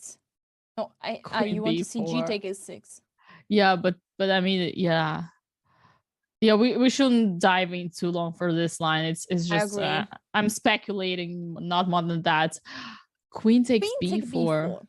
Attacking the bishop on b7. Nice. c7 is protecting. Bishop d3 attacking the rook, protecting e4. And where is the rook going? Oh my god, on c6? Yeah, looks like she has to. It has to go there. Well, there's g2 also. No, I don't want that. King f1. No, king f1. King f1. Rook takes. Okay. This move is like this for us is just only emotions. Yeah, it's kind of. Oh wait, the queen is under attack. Yeah, my d5. The queen is under attack. That's exactly it. Yeah, sometimes those moves are like shocking, and you see the move, you see the pawn. What is the pawn doing? But you need to see also what he freed. The pawn is not doing much. It's the bishop which is doing. The pawn is also doing a great job. Attacking e4, queen a4. Okay. Attacking the rook one more time. Now it's time for the rook to be moved. But now there is an additional possibility. Capture the pawn on b2. And then the queen is also threatening a check on c3. That looks interesting. Well, maybe queen b3 would have been wiser, but okay. I mean, it's too late, but queen b3. It's too late to apologize. Yeah, that's exactly what is on my mind right now. So how white is gonna be apologizing about the pawn on b2? Who's gonna apologize to the pawn on b2? I don't know. Maybe rook c1 is the idea. Just going for. I mean, who cares about pawn? You favor. Wow, love it. I love it. Jeez, this is so complex. Rook b2 seems like the only move. Rook c1 seems like the only move. It has been bishop b4. Boom. Okay, the king is on f1, ladies and gentlemen. All the pieces are kind of hanging. The queen is hanging. Both queens are attacking each other. And game.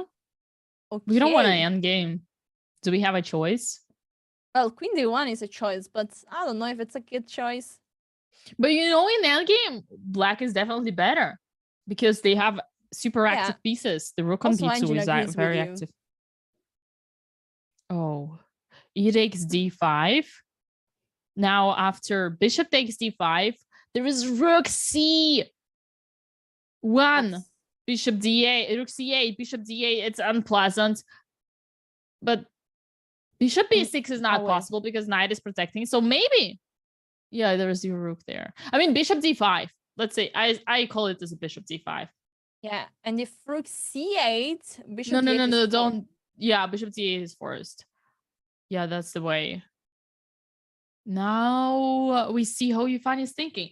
What are her options? She has e takes d5. She has bishop takes d5. She has exactly. g6. Do not give a something about this d5 pawn and playing g6. Yeah, I love it. Do you need a beep button? Yes, thank you. Do not give a about the pawn and just play g6, please. you know? Yes, I love it. Okay. Knight getting towards d6. This is dangerous, you know? I don't like that. Okay, how about we go? This is, you know what is the craziest thing about this game and this position is that even if so many, let's say, so many things have been happening with the queens, and we thought like, okay, everybody's attacking, queens on the board, logical stuff. But even after queens swapping off the board, we're in the end game, but it did not become any easier. It's still super sharp and super dynamic. And this is the craziest thing about playing Sicilians, and especially carry Sicilian. This is my conclusion. If you guys are in the mood of playing something like this, then go for Sicilian. And yeah, but if you're white, I can't see a move for white here. What is white doing? Knight, it's so hard to find a move because this knight is pinned to the rook, and if you just play knight d6, then black is playing king e7. Then what? a4. Yeah, this was such an opposition from a practical point of view. Engine says it's like equal is fine, but from practical point of view, what do you do here? I was about to say like maybe you move away your rook, like rook h3 or something like that, but the a4 is already played. Yeah, now rook h3. Now the idea. Okay. Yeah, rook h3. I like that. It's funny that, you know, in that position, you don't know what to do. You think you're asking yourself, okay, what is attack? You see the pawn is attacked, and you kind of, okay, let's defend the pawn. I mean, if you don't know what to do anyway, just defend the pawn. There is some logic in it. There is some logic behind it. Rook c1. Cool. White seems to be holding, you know. Let's count the material, by the way, thing that we haven't done in a while. I see black is only one pawn up, but all the pawns are super blocked. Yeah, and that pawn on h6, we said in a previous game, is basically blocking the pawn on h7. So this means that if a knight goes on f6 and then captures the pawn, then this could be very dangerous for black. So I think at one point, black needs to be careful about that idea. Absolutely. And also 26 seconds versus 56 seconds on the clock. So time is getting short again. No, here Carissa has been doing all right. And as we said, yeah, many times, h6 is a great thing for endgame. And this is the perfect example for it, by the way. It's not just for attack, it's also for endgame, for activity. And also, look at the bishops. Both of them are light squared, and look at the pawns, e6, f7, g6, h7, a6. Yeah. Every single pawn of black is on the black, on the white square. But that being said, black has just given away. Yeah, now I'm afraid of rook c7. Now it's lost. Bishop c6. Is it lost? There is so much activity. Oh, you mean some white. activity? Yeah, maybe. Wow, maybe I'm underestimating it. Rook a7. Yeah, now the rook can really go and farm the pawn on h7, and then that pawn is very fast to be very dangerous. Wow, I love that. Exactly what we said. Is black going for repetition? Nope. No. e5. Okay. e5. What a nice move. I love that we really might see what we said, that the pawn on h6 is super important for endgames. Yeah. And what about f5? Is that an idea? Or f... Ooh. What's there? That was blundering, because if king take f4, there was knight c5, I guess. And now knight c5 knight c5 anyway, yeah. Ah, pity. Bishop doesn't have any square. Oh, boy. b4 is falling. And when the knight comes to b4, the h7 pawn is going to be attacked. Yeah, protected. Protected. That's what I meant. Attack and protect. I mean, when you protect something, you also attack it, right? The perfect excuse. Sure. Oh no, this is a disaster. I think it was a super tough game for Yifan. I think Carissa put a lot of pressure on Black, but objectively it was quite difficult for Carissa to play. Also, she has this style, you know, very taking a lot of energy out of you and putting a lot of pressure in every move. Right. So that game has finished in a win for Yifan, and look what we see right now. The last game that is about to start of the Blitz portion is Yifan leading with 6 points to 2 points for Carissa Yip. You know what that means, Alessia? Well, this means that we could have, for once, the prediction of Smarter Chess might be right, you know? And we have again Cecilia, and Carissa is going again for this line that was not at all successful for her. So she might have an improvement here in mind somewhere. Yeah, and once again, yeah, very well choice. Very good choice for Yifan again. Going for a solid line, just as we said, calming down all the energy of Carissa. You know, it's like, you know, like cold water on the fire. No, like water on the fire. Yeah, benzene on the fire. Yeah. Yeah. You want to switch off the fire. Yeah, sure. Yeah. A4, E6. Look at this. We're getting D6 square. Yeah, this time she's going for a quick D5, maybe. Oh, yeah. Maybe. Giving D5 square. Or maybe she's trying to have her hedgehog set up. So maybe B6, bishop B7. That would be a hedgehog indeed. Correct. I agree with you.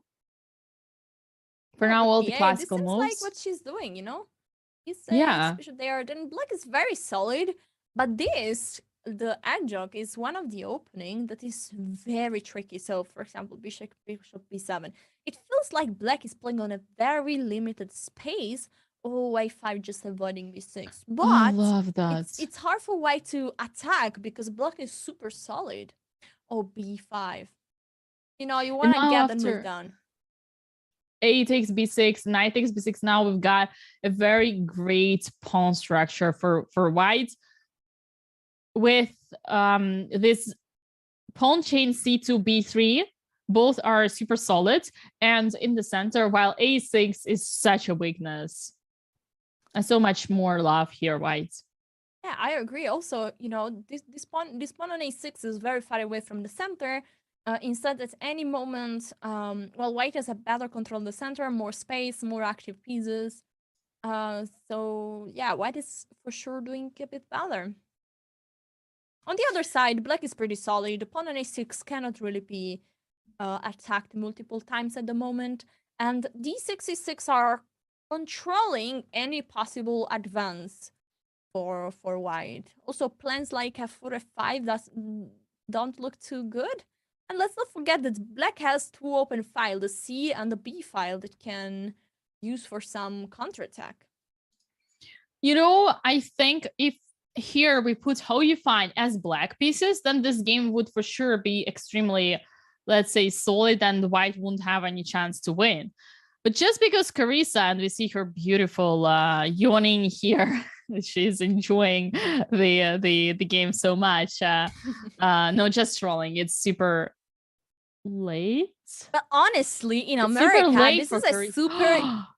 It's super late for Carissa. Oh my god. Well, it's in the night. I mean, maybe somebody in the chat can help us. 9 hours, America. Super early. Maybe she already slept. 9 hours, maximum 6. It depends on where Carissa lives. It's either 6 or 9 hours difference to us, which is way more hours difference to Yifan. But my point is, here, Carissa being in Black shoes, playing the position with Black, it's super solid, but sometimes you just need to hold and stay. Yeah, it's kind of difficult to create counterattack.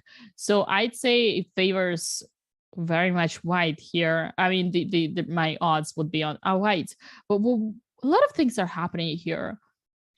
A5, giving the B5 square. How about knight B5? Yeah, this feels like an inaccurate move. This knight b5 looks very strong, but also the pawn on a5 now gets just much harder to defend and much easier to attack for white. So I don't like this move. I don't like this move. Even if knight b5, what after queen d7, for example? Now two knights are suddenly under attack and you need to be careful. Maybe another move. Rook takes a5. Boom. Protecting the knight on b5 and I putting love the it. Let's attack show this. away from Two knights the are other under knights. attack, and boom, you just take the pawn, protecting this knight and removing the pawns that was attacking the knight on b4. I love this move. So is maybe Exactly. knight b5 possible then? Because there is not any other square for the queen. Okay, there is on the board knight b5, queen c5, trying to keep the attack, and now bishop take f6, bishop takes, and then the rook took on a5. Wow, that's exactly what we predicted.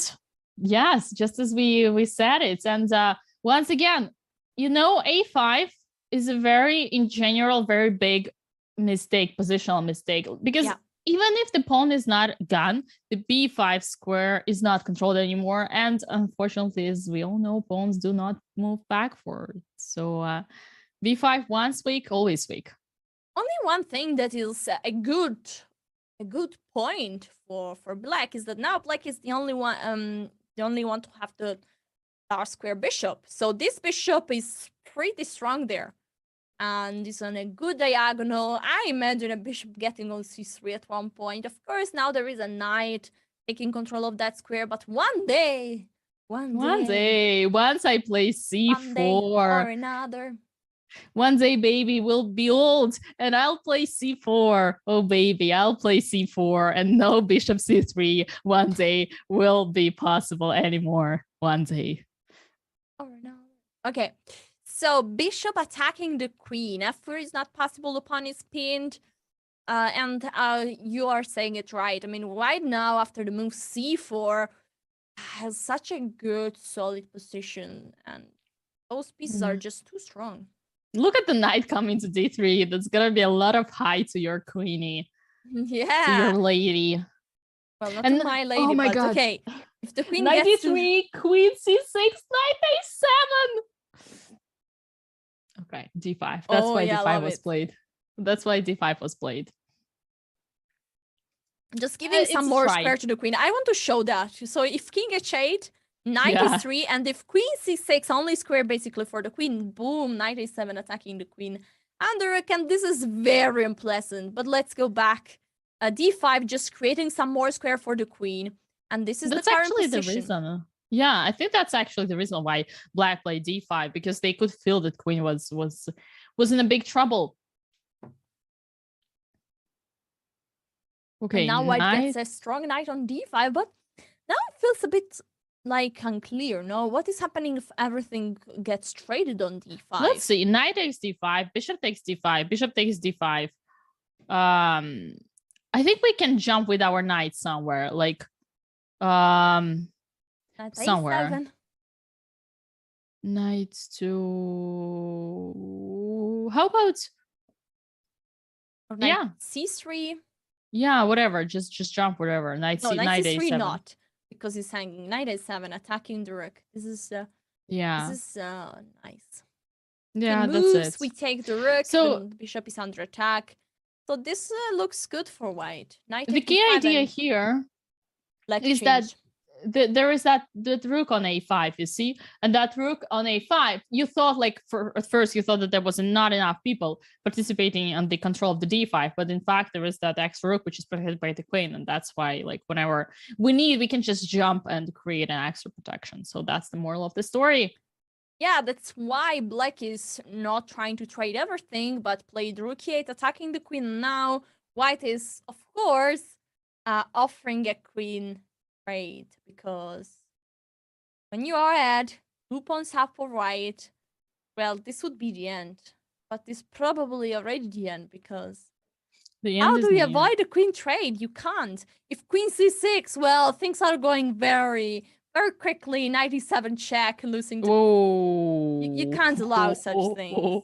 97, beautiful. Double attack by the bishop on g2 and by the knight on e7. Wait. There's bishop takes be bad. e7. Bishop takes e7. Oh no, that's a blunder. That's a very big blunder. Shame on you. Okay, joking. A knight a7 instead. Let's go knight a7, and the things are good. Yeah, knight a7 and things are fine. Okay, that's good. Thank you, Dina, for saving me another time. Queen b4, queen are not getting exchanged. Uh-oh. Okay, let's see what happened in the game. We got a lot of action. Yeah, pieces are getting traded. I mean, action is about to be over soon. Time is also getting short, and 2 extra pawns are 2 extra pawns. Yeah, this is just a technical win. This is how we call it. Just here and there, move around, and yeah, now it's gonna be over. This is not good. You know, I've learned a very important thing about having like extra pawn, extra 2 pawns, winning positions. Forget about it. That's it. How Yifan has just won the last game of the first version of 5+1. And guess what? This score is 7-2, the exact same score as the Smart Chess Starts by Chess.com predicted. That is insane, Alessia. Yeah, I mean, I was there a couple of times, and this is the first time that is exactly as predicted. Mostly, we human like to always be extravagant and to do different things, but for the first time I've seen Smarter Chess was very precise, and that's a big start of this match for Yifan. Now the time is starting to get shorter, and the next segment will be 3+1 and then 1+1. So is there chance for a comeback, Dina? That's a good question. And this is what we are here for, to see the amazing comeback. So yes, of course, there is a chance. There are 2 more Persians out of 3. So everything is possible. And we're going to see a super exciting match between the youngest player of the whole field versus the #1 of the world female chess player. And by the way, let me remind you that today we have a very busy day at the office. After this match, we're going to have yet another match between Katerina Lagno and Happy Corno. But that is going to be another thing. First of all, let us get done with Carissa Yip versus with the Gray. Carissa Yip versus Ho Yifan. And yeah, well, Alessia, we should go to a break. You should rest a bit. You have many hours in front of you, but we will come soon back, guys, because there is some fight, another aggressive game going on, and see you soon for an exciting continuation.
And welcome back to Women's Speed Chess Championship, the last matchup of today, round of 16 is happening right now. But let us remind that today we have a very busy day. We have yet another match going on today between Grandmaster Katerina Lagno and Grandmaster Humpy Corner, two former world champions.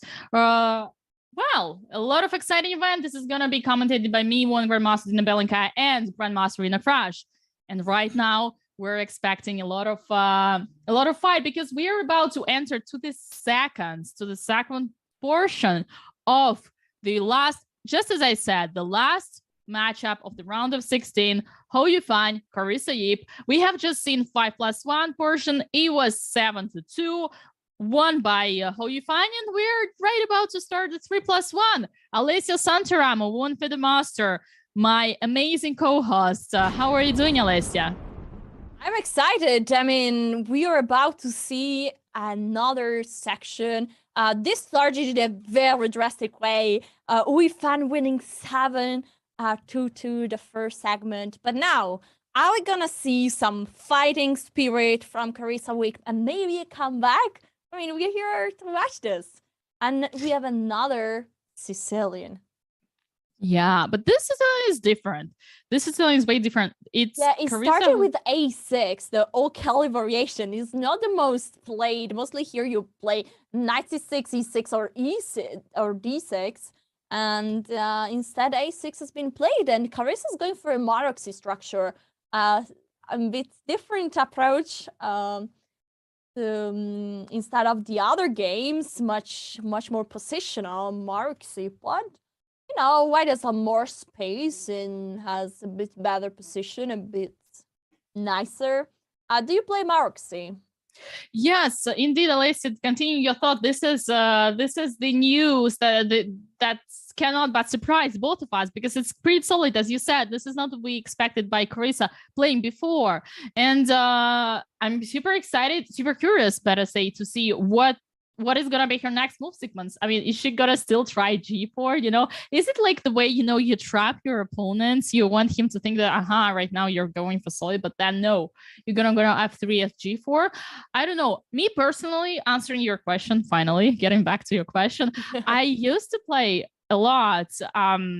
Sometimes definitely this Maroczy, and I enjoyed it so much because I mean, okay, my story is complicated. I basically consider myself as a positional player, but every single coach would always tell me that I'm a dynamic player. But the point is that I would always enjoy these solid structures and very calm and slow play for White. And you know, by the way, we have just seen B4, a very early B4.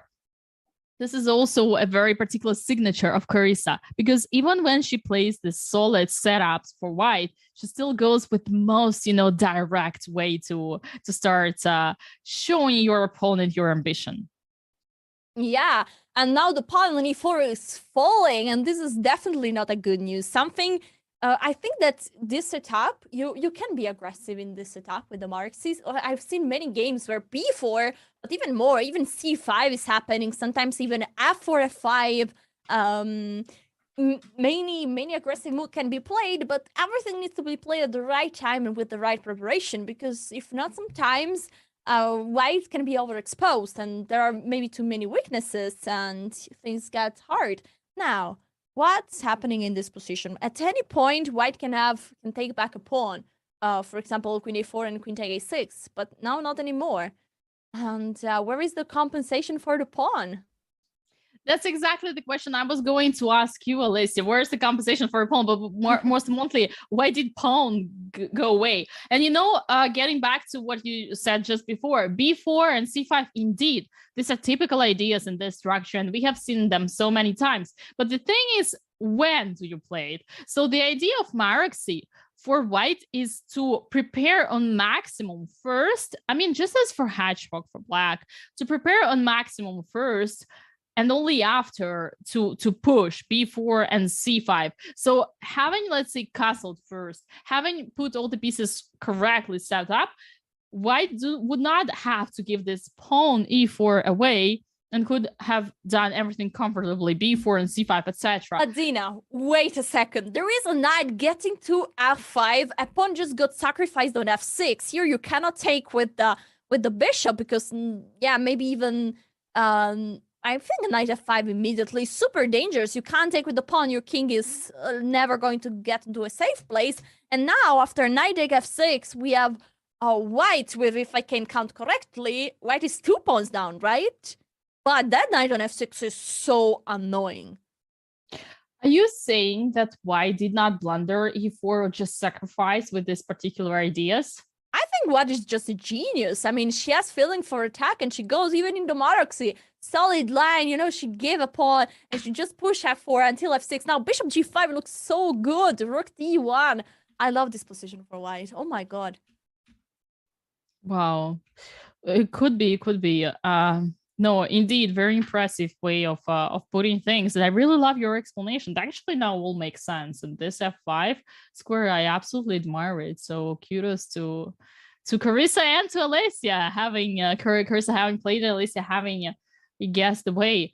Oh, look at the time. We're now 3+1, and Carissa. Yeah, this got very quickly to time travel. We're only started. We're only in the opening. It's already g5. G5. This move is stinky, really. Oh my god! Now look at f7. c5 might happen. c5. Oh my god. Oh my god, the rook 96. d1 preparing, it's fine. I mean, here you can play slow. Carissa is already on 11 seconds, but this position looks so promising. f7 is a weak point. c5 could be an idea. Bishop h5 even can be possible. I don't like this for black. This looks painful, but let's see. There's a lot of things going on. Unless Carissa gets flagged, she should win this game. Well, not so clear, because if Yifan is Queen great to takes play any c4. kind of position. If she manages to defend, to exchange some pieces, then she has 2 extra pawns, and then, well, things are not too funny for white anymore. There is a very beautiful tactic here. We need to show it, although we don't have time. But the point is, after queen takes c4, rook takes c4, there is bishop f7, king f7, and knight d6 double attack. Boom. Oh, wait, what? Yes. Ah, yeah, sure, Perfect. Yeah. Okay, let's go back to live position. Nice. Rook h7 C4. protecting the pawn. Oh my god, no! The game won! I told you. Unless Carissa flags, she should win this game, and she got flagged. No way! See, who has Stop created the smart Dina! prediction chess.com stats? Yeah, the author of the smart prediction? Just throw away the smart chess. Take Dina chess prediction, much better. She knows even how the game is win. You know, with flagging, how she knows everything. So we have another Spanish, very similar to the game that we have seen in the previous segment, and you know. Yes, indeed. You know what? Here I have to say, I think this opening has always been in favor of white. So I would say that Carissa perhaps should have deviated somewhere or avoided playing e5, because you correct me if I'm wrong, but as far as I remember, every single game we saw here, Yifan managed to get advantage with white. Yeah, and it's not so easy to play with black. Also, the line with knight b8 here is what is played is a very kind of passive line, and you know, it's hard to get some very aggressive, very nice counterplay. The position that Carissa really loves to play. So I think like Carissa is really doing amazing with the white pieces, but with the black pieces, she's never getting into a very nice position. The only one nice position was when she played g5, this idea, but Yifan is not repeating anymore the Italian game. She's not going for bishop f4, and so she needs to find something else in also against the Spanish. Yeah, the g5 was a monster. It's indeed great of you having brought it to us, because that was the only one. Yeah, that was the only one. And now look at this position, just as you said, so passive and so So counter attack less, if I can say so. And the knight on c4.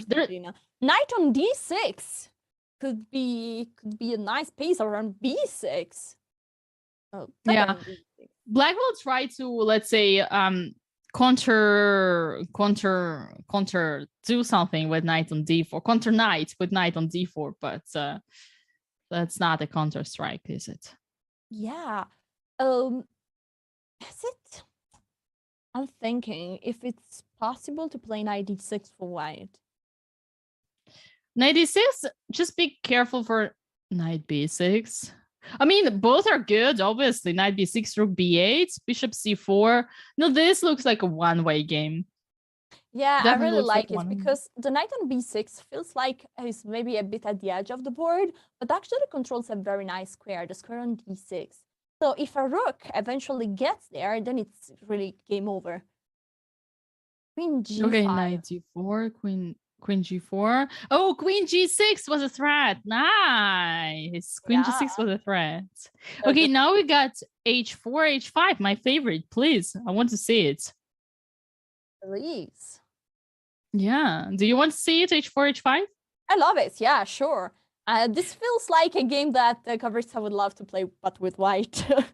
not really the position with the black pieces. Okay, bishop c8, trying to bring this bishop towards a brighter future, a brighter diagonal, because yeah, there on b7 was really looking pretty sad. Yeah, feels bad, man. Queen g3. Now, if we play rook d1, now there might be an idea of bishop takes d4, rook takes d4, rook takes d4, and e5 pawn is pinned. E takes d4 would not be possible because of queen g3. So I'd say rook d1 next. Oh, see? They read my mind. Bishop e7. Carissa played attacking the c5 pawn. Yeah, and now? Oh, the question is if the pawn is really attacked, because we've got queen c5, bishop f7, queen g6, and bishop h6. It should be a game over. Oh, yeah. Rook d1 was played as you predicted. We can show it. Yeah, let's go. If we go on the analysis board, we'll see queen after queen takes c5, bishop f7, queen is attacked. After rook d1, queen c. It's rook d1. Yeah, perfect. Queen c5, and now take bishop f7 and knight e2. What is knight e2? What is knight e2? What is this? What is this? I don't know. King g. Okay, it's actually king h. It's happening. It's oh my god, it's on the board. Queen c5 is on the board. Queen takes c5 is on the board. So now what? Bishop. Oh yeah, of course. This move is precise because the knight at the end of any variation is hanging on b6. Instead, now she's getting rid of it, and then she's going for the same idea. Bishop take f7. I love it. Threatening queen takes g6 and many amazing things to come, and but allowing knight e2. Oh yeah. I mean, I think she knows it. She knows how to play chess quite well. And bishop takes d4. You know what? Maybe white, when having played rook e1 to d1, could have blundered there was knight d2, knight d2 in the end of the line. It's not impossible, but it's all fine. White's position is still very much better. Bishop d4, e takes d4, and now finally we gotta see bishop f7. Yeah. Oh, well, no. Did she pre-move that move? I think she pre-moved. Maybe she pre-moved that. No, she didn't. Yeah. Now she's an exchange down, and it's pretty much difficult. How can white just try to get an easy victory here in the easiest way possible? Well. Yeah, I like the move b3. What I wanted to say, you want to avoid that black gets 2 pawn on c4, d4, because then things can start to get a bit scary. So I really like b3 trying to block the pawns, and now the pawn on e4 just disappeared. Oh. I think f4 was a blunder. Wait. f4 in this position just blundered the pawn. And It apparently, has. It has. oh, but black was a Bishop blunder. f8 is another blunder of the pawn, a very important pawn on d4. We cannot No. blunder pawns like this. That was the key compensation for the exchange. Oh my gosh.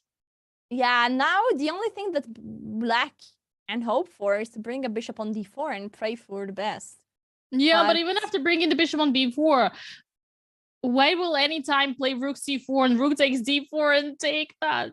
Oh, you cannot do that. Even now, bishop g7 not possible because of rook takes c5. Oh yeah, the king is getting very active. This is over. And Yifan has 10 seconds on the clock, exactly the time she needs in order not to get in trouble and, you know, just to get flagged like in the first game. Yeah. Yifan is not gonna let the first game scenario repeats. No chance. Wow, how precise. Did you see sacrificing that pawn and taking with the rook? Exchanging the rooks. Rook b8, not rook b8, and then taking on a5, and a5 pawn falls and rolling. Rook a6, rook d7, and now we can just go for the pawn. And oh, just careful. Yeah, no mates, please, no mates. Yeah, but just no mate. Wow, I mean, it's nice that Carissa is so tricky even when she's completely lost. So tricky. This is crazy how tricky Carissa is. And another win by Ho. Yifan, she's dominating it. She's dominating it. This is impressive. And yet we see another Maritza. Oh yeah, we saw such a beautiful, such an interesting game here. Crystal sacrificed the pawn in e4 and then went for a crazy f pawn sacrifice, a second pawn in order to bring a knight with 5. That was so exciting. And then she didn't find a way to actually win that game because she lost on time. But it was super. Okay, now she's changing approach. She's not going for an early a3, b4. Oh, wait, what? She's going for everything. A3 is not even more.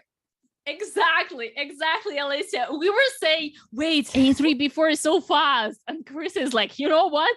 a3, b4 is so slow. I gotta go b4 without a3. Yeah. d5. I see somebody in the chat writing Carissa RIP instead of Carissa YIP, but it's not over, guys. There is still time. You know how bullet can be crazy, and still we always seen chances for Carissa. So keep believing. This match is not over, and we are about to see some very interesting games still. I think it's never over with having Carissa as an opponent. I think it's never over facing Carissa because she is not gonna let you do an easy walk in any position in any single game. And besides, let me remind you, in this format, in West tournaments, Women's Speed Chess Championship, every single game, every single point matters, because even if you lose the match, your money, your actual prize depends on the number of the games in the percentage that you won in the match. Dina, sorry for interrupting you, but there is a king about to go wild. Are we going to see a bomb cloud? Yes. On F2. No? E2? No, please on E2, better content. Yeah, B2 is better. What? She's giving away a rook? Okay, but she's because taking there is D7. pawn takes D7. Yeah. Pawn takes D7. And then maybe castle. It's gonna be exchange down, but there is E4 pawn. I don't like E4. I mean, okay, maybe A3 B4 was a little bit overconfident, you know, now that I see what's happening in the position. Yeah. Okay, take on E6, take on E6. Yeah. Carissa is kind of, you know. And of course, she's trying to make things wild. She knows that if she plays just solid, I mean, Yifan, she knows how to. So she's trying to make things look crazy, insane, complex, but not turning out well. Now she's a full rook down, and the hopes are really, really small. Now Yifan could take a bishop on d7 and then the knight on e6, or maybe there is an in-between check. Is there an in-between check on c7, maybe? Maybe it's just yes. Exactly, king d8. Queen takes d3. I think this is happening on the board. Yes, and now king takes c7. And yeah, nothing changed. Here there is still Knight white d5 with to keys knock. down. Yeah, and it's only one pawn. There are these two very nice pawns in the center, but and after knight e5, f5, net after knight e5, there's, I guess there's, oh, queen g3. Yeah, queen g3. Knight e5. Yeah. Yeah, Hou Yifan is thinking. She has lots of time. She's Rook C1 is calculating. good. Rook c1. Yeah. I like knight c5. Knight c5. Okay, queen g3. How about queen And g3? And now where is the king going safely? I mean, You honestly, can what is the b8. threat? Is there a No threat? threat. Cannot No the king threat. just go b8, a8, and then say Yes, of no? course. Just go Now there. what's There's up, no my threat. lady? What's happening there? There's nothing. No, honestly, there. I mean, it's as sad as it is. We expected it. King b8, e6. Okay, okay, e6. Bishop takes g7. At least I feel like in both of our hearts right now, there is a lot of pain. Yeah, it's a bit sad because it's just very tough when you're 2 pieces down. It just feels hard to keep fighting, but she does it, and she does it all the time. Now there are 2 Carissa is the pawns that are biggest the fighter of last. all, I'd say. Yeah, the last 2 pawns, these f5 and e6 are the last hope. But I mean, I guess queen e5, yeah, protecting the bishop, and then maybe try to play f6. But maybe after rook g8, f6, black can even sacrifice the knight because g2 at the end is hanging, so it's really. You know, now thinking about it, looking at the position, maybe it's not that. No, it is. It is. Yeah, it's not that Cheers. bad. Yeah, surely she resigned. Okay. And then Another on game. that note, Hou Yifan has just beat Carissa Yip with yet another very precise game, very precise score.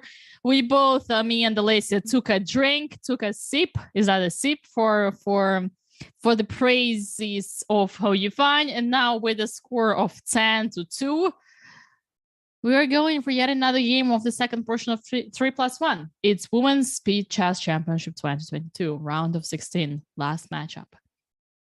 Yes, and Dina. I forgot what I wanted to say. It's okay, it happens to you. But yet another exact same Spanish Ruy Lopez. We have seen it so many times. Yeah, and yes, I wanted to tell you, Dina, what do you think is the best move? Is the best option at move 1 for white? E4. Let's go, exactly, guys. E4 is the best option at move 1, so please do like this lady. Let's play some fun chess and play E4, or don't play the London system, please. And I hope do you like the London system, Lena? Never played it, never tried it, so no. But apparently it's a good opening. Oh no. Are you like making the statistics of what's the best opening, or? Yeah. Is the graph. Okay, let's not. I like E4. It's good. It's leads to very interesting position, and I'm happy to see lots of E4 during this match. I'm sorry for the fun of D4 or any other bad move. E4 is good. Yeah. Right. Speaking of E4, this is the opening that happened after E4. So enjoy. How about B3, stopping the knight from coming to C4? No? Well, but you know, you want to play B3, right? Yeah. But stopping then the rook on A1 feels a bit like, ooh. Yeah, true. And you also have b takes a4, which I just realized. So bishop d3 instead. But this gives the pawn away. Ooh, h4, my favorite move. Let's go, baby. No, h5 looks cool, just blocking the attack, and you have the square on g5, but are you doing much with it? And there's a super H4 giga looks chat bishop ridiculous. on g7. No, H5. Sorry, H5 looks ridiculous. There is the G5 square. My bishop, my knight, everybody comes. I don't agree. Boom. What are you talking about, Dina? There is a beautiful bishop on g7, and then pawn on b2 is weak. c4 might come, just saying goodbye to this bishop, unlocking the c5 square for the knight. This position looks really cool for okay. For black. Okay, rook c8. Oh my goodness! What is this? Is that a blunder? A blunder of what? Oh no, knight h5. We didn't see this move. What? Oh my god, there is a 5 of g-take! Whoa! H5! G takes h5 and e5. Crushing it all. The bishop on d3 is gonna kill the whole game. Oh my god, that was a move. I think that move was amazing. Some nice exclamation marks. The brilliancy. And how could Yifan blunder such a move? Well, it's Carissa Yip that blundered the move. Oh yeah, that's the answer of my question. How could Yifan would never blunder such a move because she is the one who found it. Okay, nice. It's always a pleasure to commentate with Dina. Always a pleasure to commentate with Alicia. But the most important when commentating with Alicia is to keep it serious. Not fall into the trap of seeing each other and, forgetting that we are on chess.com. Yeah, let's keep it serious, baby. Soon to be 1 million for this channel, by the way. Go give a follow to this chess channel on Twitch. But they are watching the channel on Twitch. Yeah, but they need to click the button follow, Follow the channel, okay? Exactly. That you're watching. Knight h5, just so that you know, is not possible because there is going to be queen f7 check. Okay. And she resigned. Okay. All right, guys. I think Carissa now wants to get some wins. She wants to start, and now it's important for her. She's on a bad streak, really. I think she lost the last 4 games or even more. So she needs to try to strike again. She started the match so well, must say. She won the first game. Then she had a very nice position. But now she is a bit on a very bad streak. So if you are cheering in the chat for Carissa Yip, you gotta show some energy there. Yes. Yeah, we need energy. Show your energy for Carissa because she needs it. She really needs the energy, especially with her energy-consuming style, with all these pawns like throwing away from the king, like we just seen f4, by the way, speaking of pawns. And f5 soon, bishop a3, queen f3. Oh, no, she's going again for this. No, wait. This is different. Bishop is on c1 and there is a short castle. So it's 10 times better for Carissa now because she's not giving any pawns. She's not giving any of the pawn. Yeah, that's true. Yeah, so it's actually good. Now I really like it. You can just play positional. You can play queen e2, rook e1, rook d1, rook c1, and then g4. Not very positional, but still. Yeah, very positional with g4. I like it. Yeah. Wow, b5 immediately, but isn't like this a pawn just hanging? Yes. I guess it's a sacrifice. Well, there's a b6 check at one point, just to be... Oh. Watch out. Okay, how about c takes b5, a takes b5, and knight b5? Yeah, which knight, Dina? Don't knight c, knight c. To be like, knight c? Yeah, knight c. Yeah, I like the knight c. Yeah. I think... Yeah, I don't see the problem. Let's see what they are playing. Maybe it's a bluff. Maybe it's just a bluff. Yeah, it is a bluff. Yeah, but in chess, the bluff sometimes works, sometimes don't work. No, Carissa, no. No, Carissa believed how you found her. Wow. That was just, you should not believe. You should not believe your opponent. Your opponent, even the best of all the best, how you find can do some blunders. Dang, okay. I mean, of course, guys, this match, I mean, when we say no to a bad move of Carissa, we are not partial, but this match is going too much on the side that we kind of want to become even more exciting. So we want Carissa to start winning some games. Yeah, we're definitely rooting for let's say we're not rooting for anyone here, but we're rooting for an exciting match. And right now, to have an exciting match, we need to support Carissa, and that's what we suggest to you as well.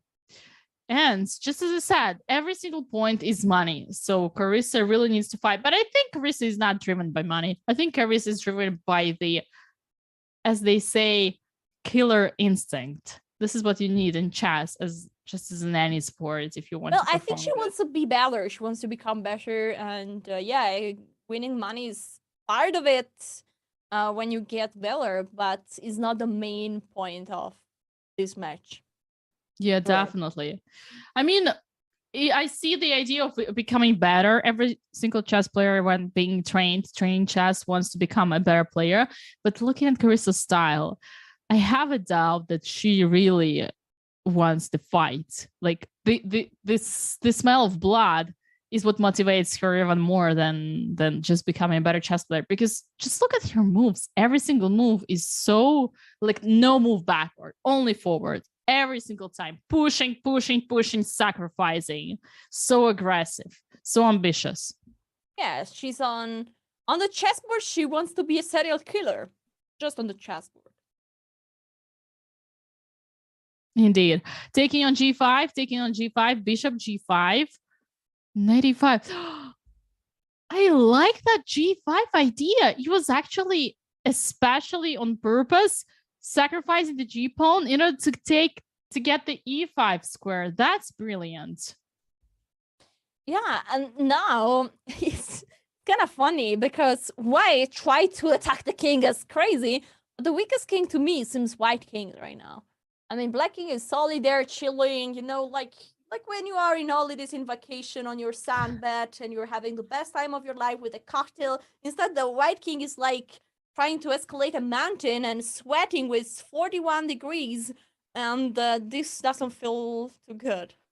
Yeah, 41 is the exact temperature. How about rook f2 and rook a f1? Trying to say hello to the f7 pawn. Say it again. Rook f2. Oh, yeah. Okay, and rook f1. Yeah. Yeah, got it. Just want to double the rook on the f file and try to say, hey, baby, what's up? Yeah. Well, it looks like you need to do something here, but it's black to move, so we need to wait for a move first. That was very smooth of you. Knight d3. Wait. Knight d3. And queen f3, going for your idea, attack on the f file. And now Chris is screaming, not my knight! Because, oh no! Unfortunately, this would be checkmate in one, guys. You never know, this can happen many times. So, probably not to one of the strongest female of all time, but, you know, to many of the chatters, it could happen. Wait, go to live position. We got some G5. And I just saw how Yifan shaking her head. That means she missed something. Uh-oh. Oh, no. She missed something. G5, attacking both. Wait, bishop G5. What? Knight E6 is not possible because of the rook. Rook G1. Oh.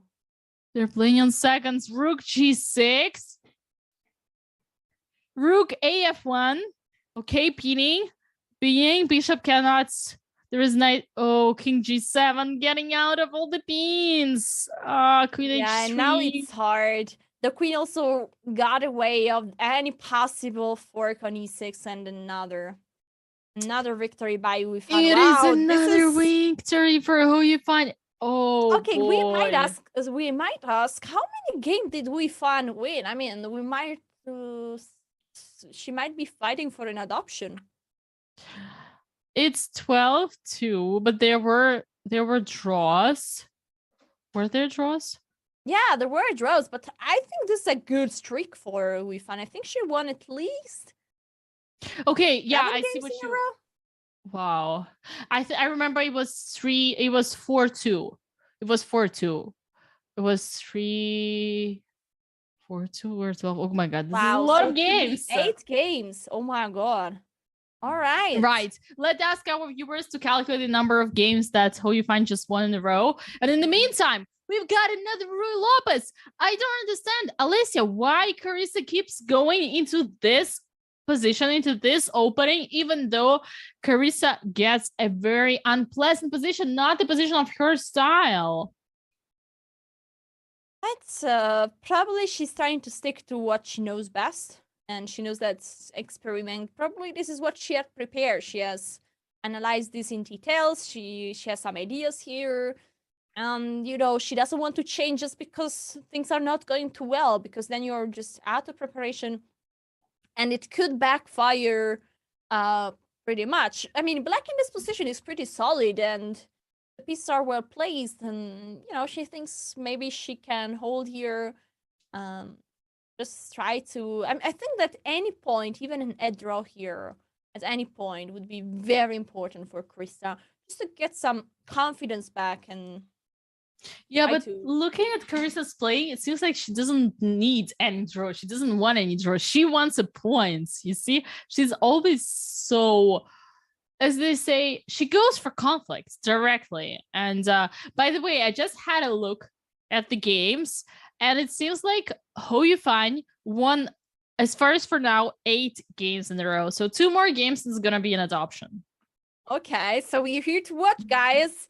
I mean, I think the prediction sadly cannot be open, but you can let us know in the chat if you think that Yifan will successfully adopt Carissa here today or not.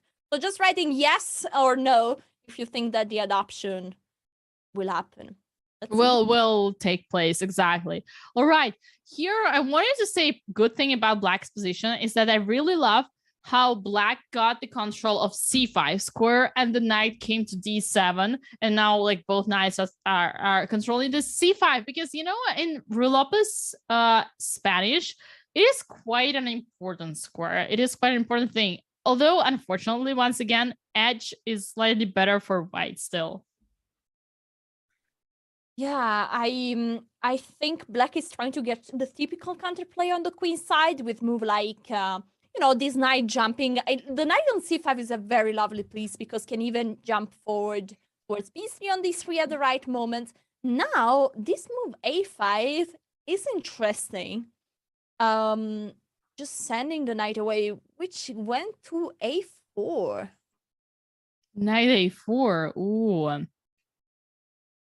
Basically, in this position, the pawn on a4 could be a target.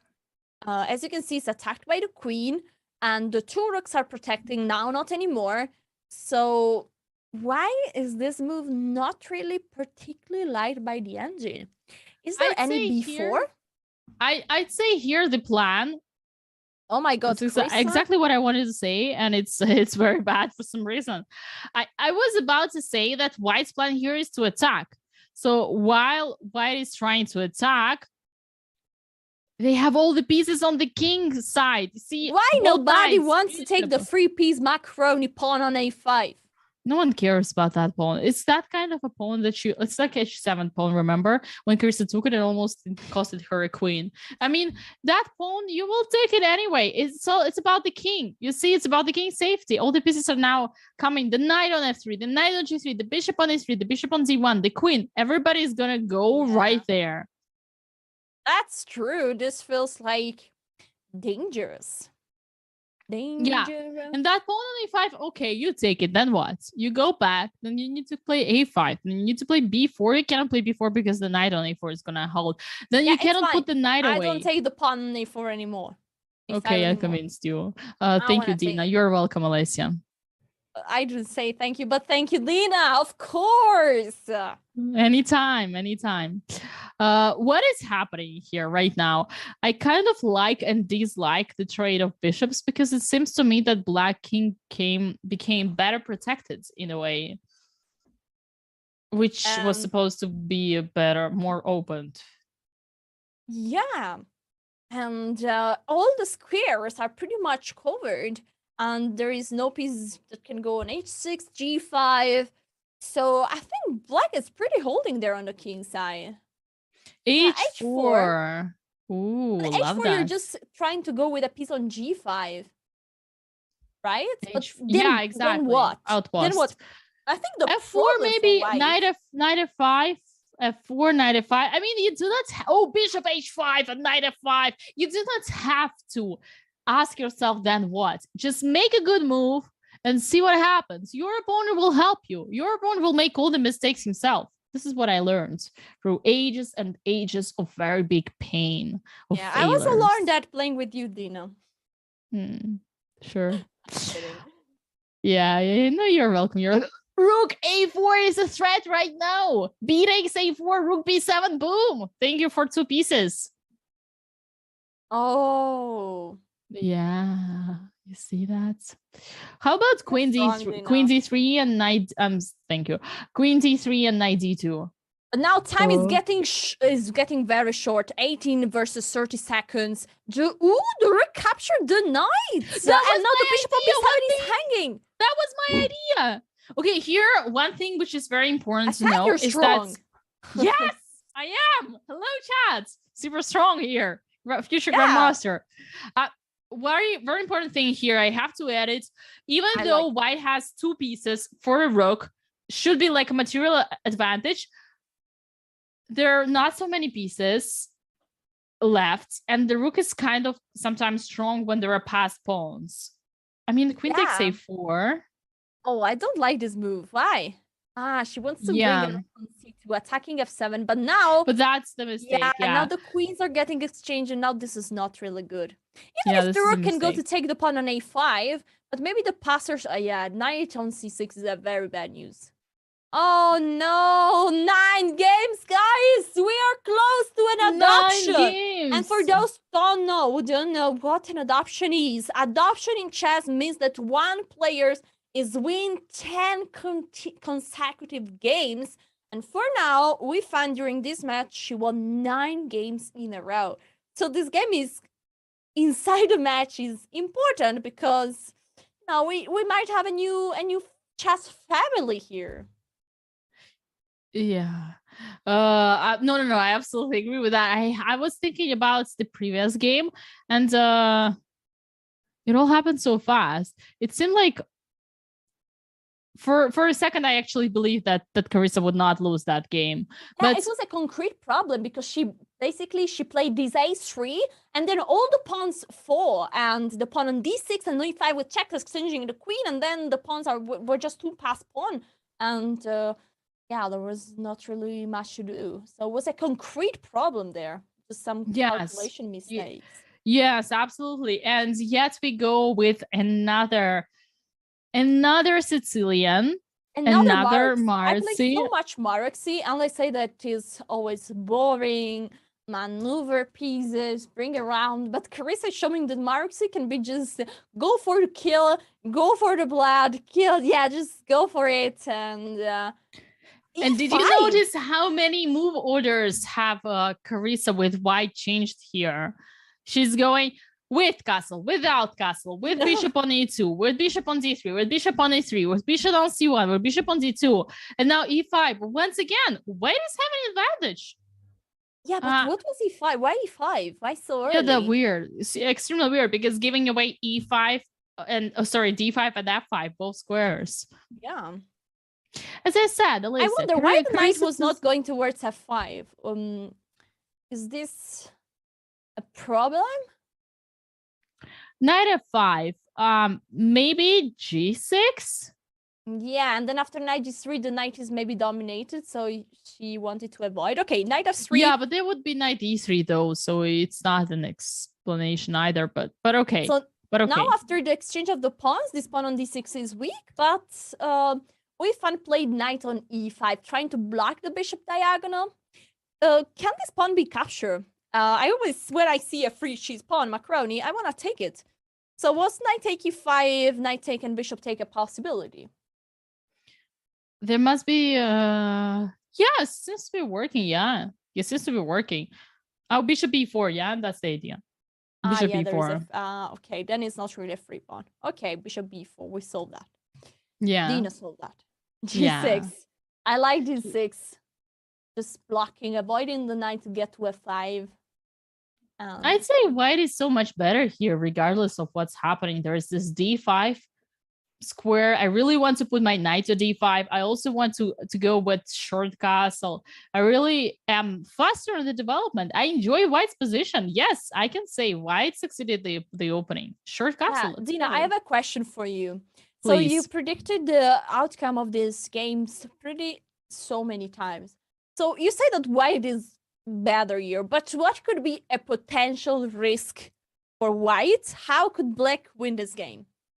I say knight takes d3 already is a very good thing because we get rid of the knights. The position is open. Queen takes d3, yeah, and then other knight comes to e5. So now it actually is white needs to be fast. If white is a little bit too slow, then potentially this e5 square white can be outplayed. Also, let's not forget c4 is a weakness as well. You see this knight f3 is exact move why we need to take the control of e5, because after knight d3 there would be painful things happening. Oh, now I even consider this is another capture, a different capture. Probably saying that the bishop on d3 is not having it's not too important at the moment. You will never believe what is going on. It's so hot on this board in this match that my camera could not stand the heat. Yes, Dina, don't worry. Your camera will be back soon. And we are missing you, by the way. My camera will be back only if either Carissa gets adopted or manages to strike 9 points back. Oh my god, commentators are here and are being very much like, yeah, you know, I want this, just do that. If not, I'm not showing my face. How precious. Look at this. Now, what is this pawn sacrifice? The problem is that there is a queen b6 after bishop take a6, so this is not a move. So this is a blunder, a pawn blunder. Oh no! Are we going to see a new chess family? Yeah. I mean, I think for any chess player, female chess player, young chess player, it's a good thing to be adopted by, by the one and only Yifan. It's a privilege. You can learn a lot from her. I mean, have you ever thought of, like, you're a woman chess player? Yeah. You train. Have you ever thought of having a coach, a woman? That's the thing. I had a woman coach. No, but like a title, like grandmaster coach. I had a women grandmaster. Yeah, that's not the thing. Yeah. You mean me in our matches? Okay, jokes aside, b5. b5 is a nice pawn. I love it. And here it looks like black is completely winning. I'm so sorry. Wait. Bishop d4. Is there some tricks here? Well, wait. White is capturing a pawn on a5, and this looks good. Maybe rook a6 rook now a6, and taking another pawn. Black started blundering. All of a sudden, I told you we need something. We need some action. Oh, yeah. I mean, guys, wow. Now the game is getting short. So again, I ask this question. Adoption, yes or no? Adoption, yes or no? Queen's a3, protecting the c1. There is no mate here because queen takes c1. And that's it. Up a free queen. And in this position, white with just 4 seconds on the clock has an extra pawn. Only problem for white is that this bishop is a bit passive behind the pawn chain. But white is trying to now push on b6 and go even forward. 9 seconds, 8 seconds, 7 for Yifan. Queen back on d8. 2 seconds. Oh my god, no! No! Black has just given 2 pawns in a row without any idea behind. I'm too scared about the time. No. This is not good. 1 second for Carissa only. That's also Yifan is getting on short time. Adoption or not? The time! Oh my god.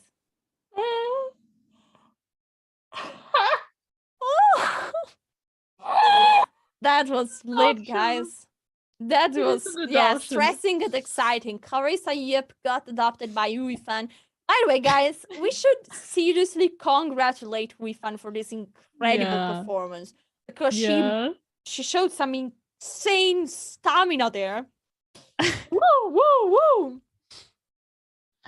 Wow, 10 wins in a row. That's a lot. That's painful, to be honest. And now deep moments of consolidation and appreciation for Carissa. Yeah. Yeah, all that's right, crazy. new game. I mean, new I game, think you that start. we are Fresh rooting for start. Carissa to go. I mean, let's be objective. Theoretically, Carissa can still make a comeback. Why? Yeah. Because we've got 10 more minutes of 3+1 portion. This is the thing, number one. And thing number two, we've got a bullet portion. Bullet portion 30 minutes. So you can get at least 15 games of bullets. Plenty more games to win, more points to deserve, to come back and to fight, just as Carissa does in every single game. So there is definitely chance for a comeback, no? If she's just like a monster in bullet and she imagine Carissa adopting Yifan in bullet and then be back and win the match. Yes, I want to see that. Wait, but if that happens, who is the mother with the daughter? It's okay, we'll figure it out. It all depends on the loans and mortgages and stuff like that. Oh yeah, the jurisdiction. But look at this position. We've got another Sicilian. Oh, sorry, another Spanish rule of us. Why do I keep calling Spanish and Sicilian? I don't know. And we've got the new trend. Here, did you see that pawn on d5 being taken? Look at how Yifan she's thinking. How Yifan is trying to remember her GM27 plus preparation of the whole Chinese national Olympic team. And she takes the pawn on d4. Yeah. With the knight. I'm happy to see some kind of change here. Me too. So am I. Absolutely. Finally. It's about time. 94. Ooh. That's a pawn. That's a nice way to take the pawn in the center because, the center of the board is like the space where the pieces are the most active. And if you remove a pawn away from the center, you give the possibility to your own piece to occupy some central square that before were not possible to control. For example, removing this pawn allows black to bring some pieces on d5 and on f5 and of course on e4 as well. So it's a really great success here for black, taking that pawn. Now, is d5 possible? Or maybe you don't even need d5? I think d5 is you were saying about d5, right? I think d5 is a very, very important move and it will definitely be played. I was afraid she was about to say it's a horrible move. No, d5 is a great move. This is exactly what come on, it's an extra pawn and it's a central pawn. But if he could bring the analysis board, I kind of did not understand. Wasn't 95 a piece? Oh no, because okay, I get it now. There was the bishop and the knights. Yeah, when knight took on e4. Yeah. When knight took on e4, bishop takes, rook takes. No, okay, I'm starting having hallucinations. Confirms. There's the rook. Simply more defense than okay. Never mind. If we get back to the life position, this whole pawn structure. I mean, everything you want. So we go with the knight. There are two knights on g3 and f5. And we have learned during this match the knight on f5 can be painful. Look at this. Yeah, all white pieces. I love to see how white pieces are so active. Even if white is a pawn down. So that activity is impressive. There. And that's why, even if black has a full pawn up, black is a full pawn up, the engine evaluation is just 0.2. And this is because white pieces are so strongly placed. And they are a compensation for the pawn. Now, queen on g3, attacking the king, threatening bishop take h6. Now, not anymore possible. But the pawn on c7 is hanging, guys. Look at this. All right. This is such a good position for black. And I cannot stop admiring Carissa's opening decisions. Seems like for quite in a while, Carissa hasn't been so much better out of the opening. And it's an achievement. Maybe this game is going to be the one that Carissa will break the losing streak. Well, I really hope. I'm mostly not cheering for anyone, but we want Carissa to be back now and to win some games and to get some confidence and keep this match open and exciting, you know? This handgame is probably her best chance so far. She has an extra pawn, even if it will be pretty tough to create a pass pawn. Mostly what do you want to do in endgames is to create pass pawn and have an active king. The king is active there on e5, but how to create a pass pawn, this will be tough. Now g5 could be a way to try to play g5, then take on g5 with the king and try to see to create an h pawn. But it's a long way, so let's see. I really love it. And I wanted to say that I was I was thinking that the plan would be not so easy to find, but now after g5, pawn takes, king e3. I mean, it didn't happen. Yeah, g take h4 is now on the board. Yeah, g takes h4. Now we should take with the knight or with the pawn? With the knight. And the knight might go back towards f4, but it's not stable. And as you can see, Yifan is in a tough position. Now, as we saw, h5, h4 could be a way for black to create a pass pawn. I love the bishop on d6 just completely dominating the knight. Look, the knight cannot go in any square because they're all completely controlled by the bishop. And Carissa is advancing all the pawns, pushing even forward on b4. Exactly. And one more thing I wanted to add, it was a little bit before. I think g takes h4 would be better because that would not allow black to create a pass pawn, which is the case right now. So I honestly, that knight takes h4, if you remember it, I kind of doubt that decision. I can go back shortly. This was the decision. But also g take, okay. Black won on time. Oh my god, Carissa Yip is back with a victory against Yifan, #1. A female of this tournament. Incredible. I think the chat should go for a clap for Carissa. Incredible victory. Happy that she managed to do that. First and foremost, after 10 games of suffering, Carissa on the 11th game manages to strike back and to win the game. And now we see yet another Maruzi with bishop d3, bishop d2, and queen perhaps will be to e2. Let's go. That was a final comeback. And now starting from this, we expect Carissa to go back and get Yifan. Yes, and I like that. I like to see that also Yifan is changing approach here. This time she played with e5. She didn't like that too much. Now she's going with g6, which can be also suspicious. And Carissa has her own style. She goes for the kill. And I think Carissa will be a player that we will remember because with this style, you can create some chess masterpiece for real. And already during this match, we saw some brilliancy, nice sacrifices, pawn sacrifices, double pawn sacrifice. So that was really exciting. And no matter how this match goes, Carissa has a future in front of her, and we're just there waiting and looking at her. Yes, that's yet another tile to come. What about this position? Evaluation says 1.9. What is the reason for this? I saw computer did not like 92. I was curious about that move, but okay, we've got rook g8 played. Maybe knight g3. Yes, knight g3 a little bit improving. Oh, h5. Who's attacking who? I mean, after h4, the knight can go on e4. I get the e4, point. That's the point. You want to take on g2, but after the knight gets on e4, the bishop is blocked. So yeah, and also that queen could backfire. Now queen c7, and suddenly 94 is the plan. Sorry? 94 is what we want. 94, 95. Knight c. Wait, what? Knight c4? Look at how Yifan, she's clapping her opponents as well for the first victory. Okay, why 94 is? She's now clapping? No, it's okay. It's okay. It was previously. Don't worry.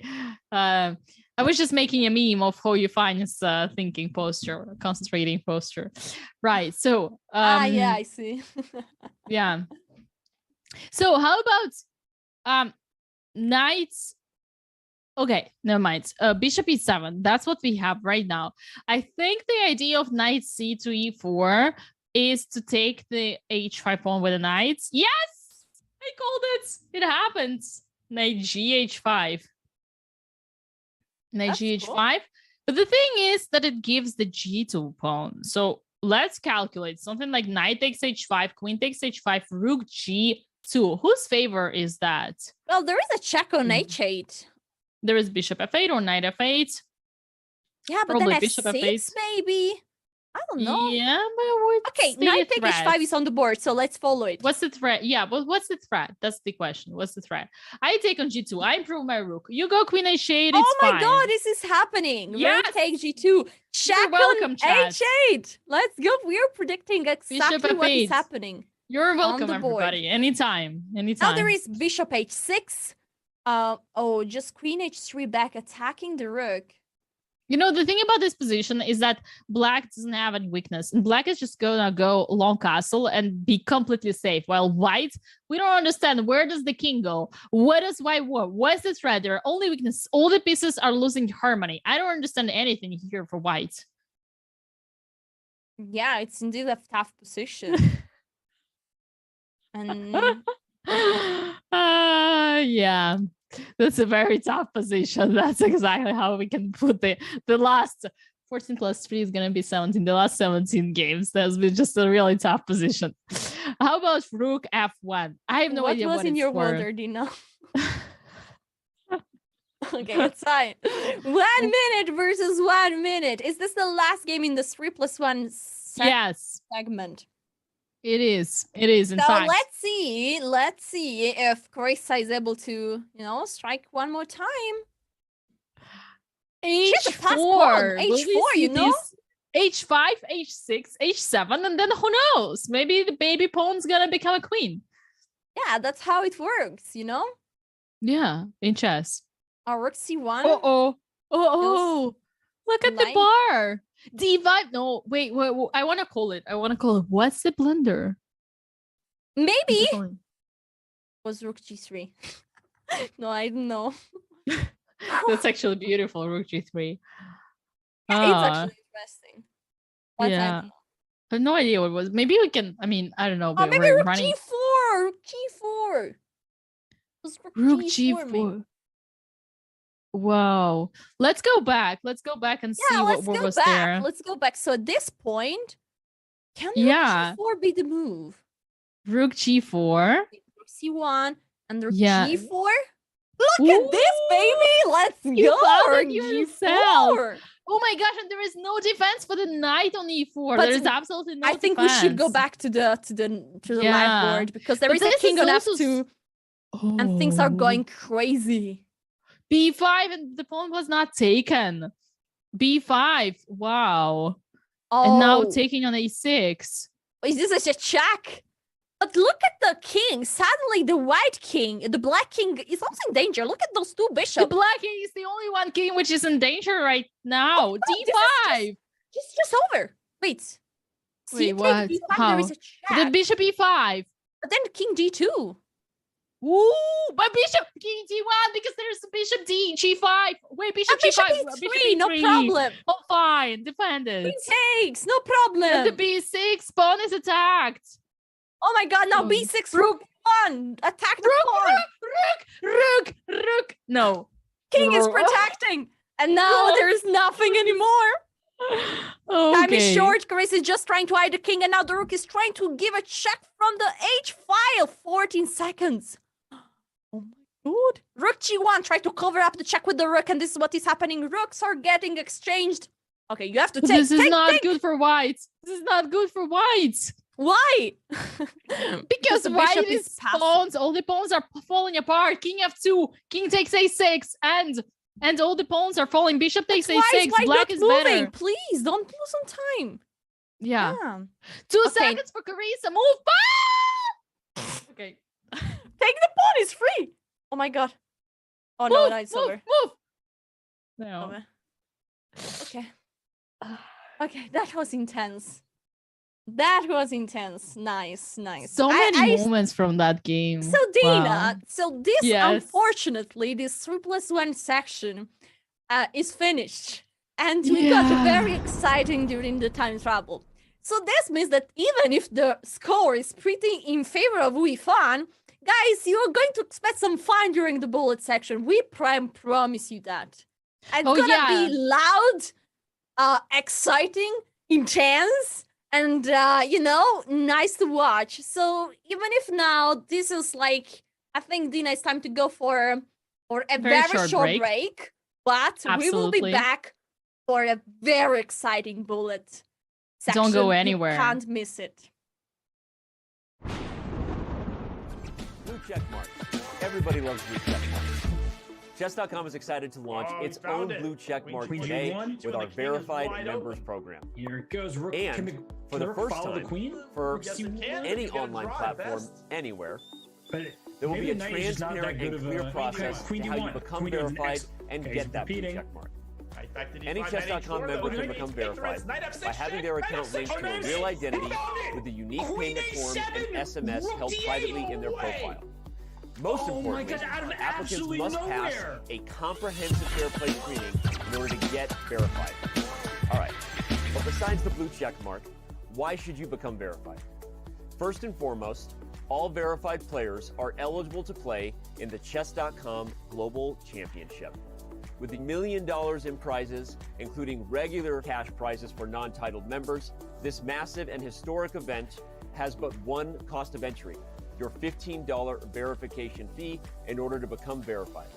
Additionally, other verified benefits will include access to regular verified-only events, listing on verified-only leaderboards, priority pairings against other verified-only members, and more.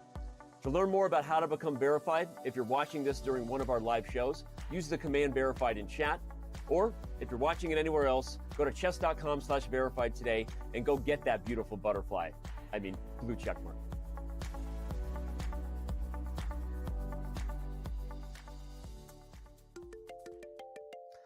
What is going on here? Hey, Elon. Yeah, no, you saw the news. I know you like buying companies with blue check marks, but we're not for sale. Dude, do you even know how to move the pieces? All right. All right, we're going to get back to this later. I got to record a video. Thanks, buddy. Elon.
And welcome back to Women's Speed Chess Championship 2022. I'm Super-Grandmaster Dina Belenka, and my wonderful co-host, FIDE Master Alyssa Santaramo, is here with me, witnessing everything which is happening right now in the matchup between Yifan and Carissa Yip. Right now, Yifan is dominating the match, but we've got the third and the final and the most exciting bullet version ahead of us. 1+1. We know that Carissa is extremely strong in bullets. We know that Yifan might be having some connection issues, you know, sometimes from China. Either way, that's going to be a lot of fun. Let's now have a look at Smarter Chess stats brought by chessgoals.com. We have seen so many action. Alessia, what have we expected and what have we not expected? Well, we are expected to see, according to Smarter Chess, 6.5 to 3.5. But you know what I expect? I expect that the games will be tense and we'll have upside down moments in the time trouble. And you know, it takes just 1 minute to get in the time trouble in any game. So what I expect is a lot of fun, and what I don't expect is very decided, clear games, one-sided. And I think it's time to get from the words to the practice, as the game already started. And as you can see, that's a completely different approach. We saw lots of E4, E5, Sicilian, ultra theoretical, but now we saw one knight f3 and then G3, and very solid setup. So bullet is another story, as you can see, and this is the current position. Double think one more time.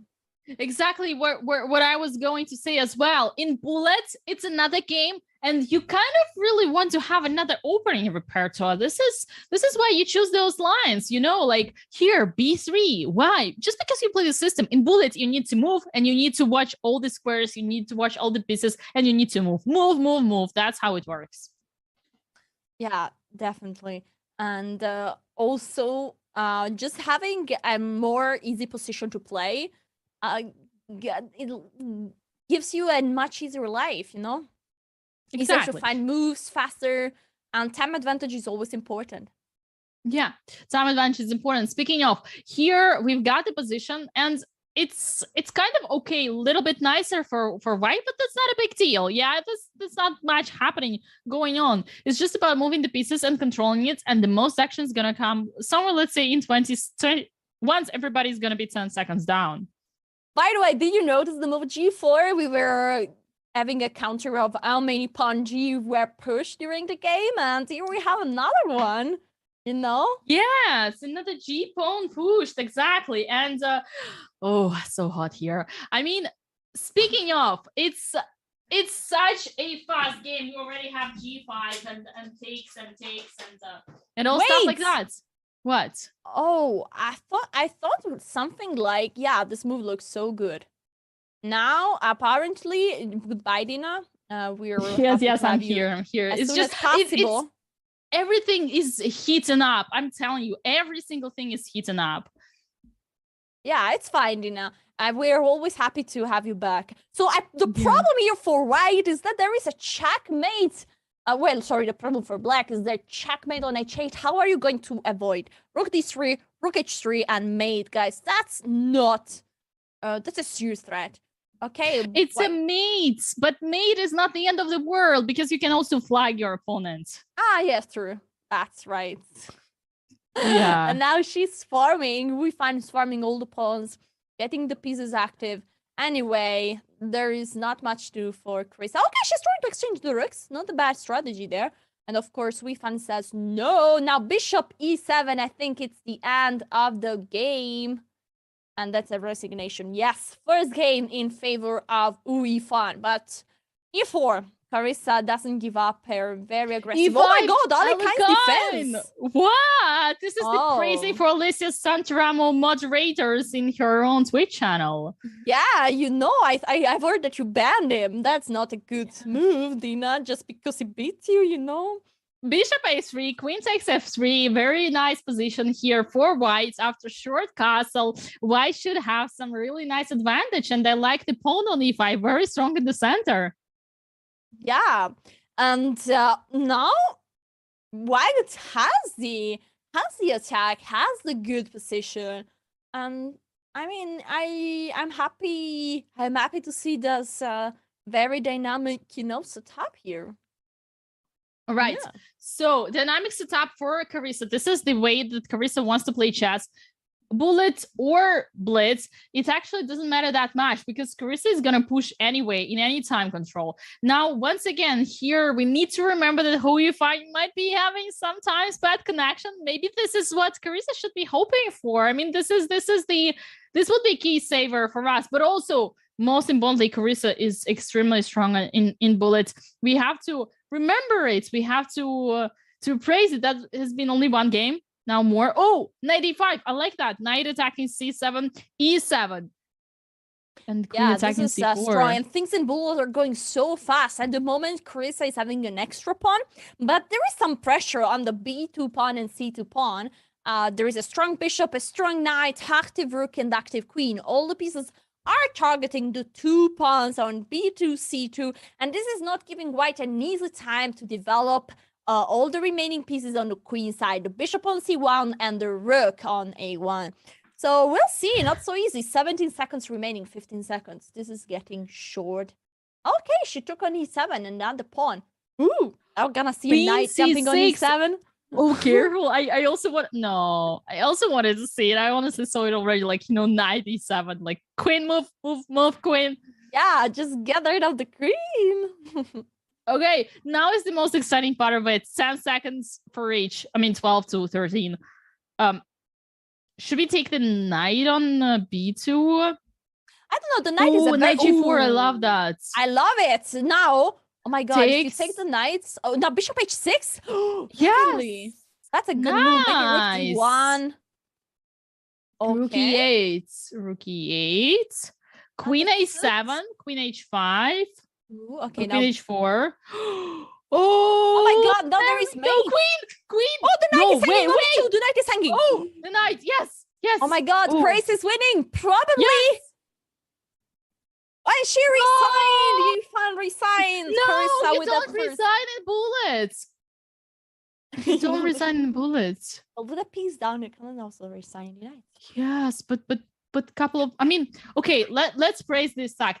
Yifan is a gentleman. Yifan is a gentlewoman because instead of continuing to play with a knight down and just let the time run 23 minutes more, she just resigns and starts a new game, which is not in your favor, and that's a very human thing. Though, kudos to Yifan. Nice. All right, so we have a Catalan. Well, kind of Catalan. I don't know. Yes, it is Catalan. It's in, yeah. Rook d1. I like that. Putting the extra attention to the queen on d8. Knight e5 coming. Yeah, knight e4. Now this bishop on g2 looks good, as always in the Catalan. Basically now this is Catalan setup structure, even if the opening was an English open properly. And the bishop on g2 gives white lots of compensation for the pawn that white lost on c4. Black is, for the moment, a pawn up. I think we saw this game in the match, Carsten versus Nepo, and in the first game especially. And it leads to super complicated position. And for bullet, woo, this is exciting. Yeah, knight d5. I love that knight on d5. Oh, knight to f7. Let's go. Show me what is in your house. I want to know. I want to know everything. Show me all the photos of your kids. Yeah, I like the knight is like a spy, just looking what is inside the black. Yeah, it's like, sneaking like a spy. It's just a spy. e4. Okay. e4 taking on f5. Now you want to take on h6 at one point. So if you can play bishop d2, maybe. Yes. Ooh, well. Bishop d2. h7? Oh, no. Bishop f4. I want to see bishop f4. Okay, knight h6. This is completely lost. Yes. Yes, indeed. The queen is shining. And, okay, the knight is pawn takes. Yeah, because of the... Now it's because over of the rook on e8. King h8. Yeah. All right, so we have e4 for Chris, and now Yifan is going for the French. This is exciting. And we have an advanced variation of the French. Oh, I like that she's going for many different openings. Okay, this is a well-known gambit for whites. You're just not taking back on e4 and waiting for black to capture on c3. And, I love that. It's very aggressive. It's a very aggressive line for white. Yeah, I really like that line. Should try it once. I mean, here we go. It's getting inspired from how Yifan's bullet repertoire, but why not? I love bishop takes f5, e takes f5, and the d5 pawn is gonna belong to us. And also knight d4 is gonna be or cool. Maybe not. No? And I mean, maybe the d5 pawn is not falling. Yeah, but it's actually even better. It's even better that the pawn is on d5 because it makes the bishop super dumb. You see on e6? Yeah, I agree. That's the way. I agree. And now the knight might go on d6 at some point, probably exchanging c5 first. And then b7 is feeling very... even if, like, c3 is not feeling too well. So that's why maybe white did delay. What the rook hanging? Oh, no! Yifan blundered a rook in one move! Look, she's smiling and she's making face palm faces. Oh, gosh. And she resigns. Oh, she's so nice. She's such a nice person. I can feel it. She's so not like... you know, she's very, you can feel the she's a warm person. She's not a cold person. Yeah, I've had the opportunity to meet her in real life in one of the BL tournament. And I mean, inside the chessboard, of course, she's very focused. Online, this gives you the opportunity to show some emotion that on the chessboard you don't show. And she's a very calm, nice person. And exactly as she looks in the interviews, she does. Yeah, and Chad is saying, oh my gosh, she resigned. Exactly. That's not the thing to do. So, I mean, part of it is Alessia would have resigned too, for sure there. Yes, my people know that. Yeah. Would you have resigned, Dina? No, never. No, of course not. I mean, you have to win the match. That's all that matters. And the time is counting. So you have to play until the king, like, you know, until the mates in every game you're about to lose, because you need to prolong the timer. But yeah, I would have done the same, don't worry. Yeah, I could feel it. I think part of there is one thing which is how you find is acting very, very nicely, very humanly, not like the sportive like. And the another part of it, I think, is why Yifan is doing it, simply because I think she's just confident she's gonna win the match anyway. Although, well, I don't know. Probably she thinks that the more the time goes on, and the more her advantage should be. She doesn't think like she thinks that her expectation points are in her favor. Yeah, so she thinks like playing on the longer the match lasts, the longer the match lasts, I agree with you. Yeah, and also she probably doesn't really like to play with the rook down, you know? It's not really fun to play when you are rook down and you are just trying there to hold. Yep. So I feel that decision was definitely a completely understandable decision. So now, what is happening here? Did you see how solid the game is? How solid the position is? Oh, no. Oh, careful. There is knight coming too. What? Oh my god. Beautifully to crazy in 1 second. What a beautiful tactics. Knight c5. Bravo. This is amazing. That was the only positional way to avoid your opponent coming to c3. Wow. I loved it. No, here is just... it's one direction game. It's just, as they say, knight e4 would be on a spot. Knight a4 would be on a spot. Attacking the queen. It's just so beautiful for white. Can maneuver the rook from one side to the other. Queen c1. Knight b4 immediately. Yes. Wait, knight b4, queen a5. No. What was knight a5? No. It was queen a5. No. Okay, now the king is going to protect, and now the rook is free to move. And that's not good news. Maybe white can, maybe black can hold this. Wait, white was supposed to be a pawn up. Okay, now exchange the... why not to exchange the knight? Then the rook can I mean, it's fine. Exchange the knight? No, bishop take the knight. Oh, yeah. Oh my god. What is this? Is this mate? What was that? Oh, wow. Wow, I what? think What happened there? Tell me. Black is doing great. Black is doing fantastic. Black is improving. Black is about to save such a bad Okay, game, let's such see a the bad current position. We will go back there. I want to see what happened there. Yeah. Why was that advantage? Because it has to be crazy. We will go back there. We'll go back there. Okay, so long story short, White was dominating completely. Oh, knight of 6! Knight of 6! There was a fork! Okay, it's fine, guys. I mean, also super strong GM are missing. It's okay. Oh, it's no. bullets. It's okay. It's bullet. Okay, check.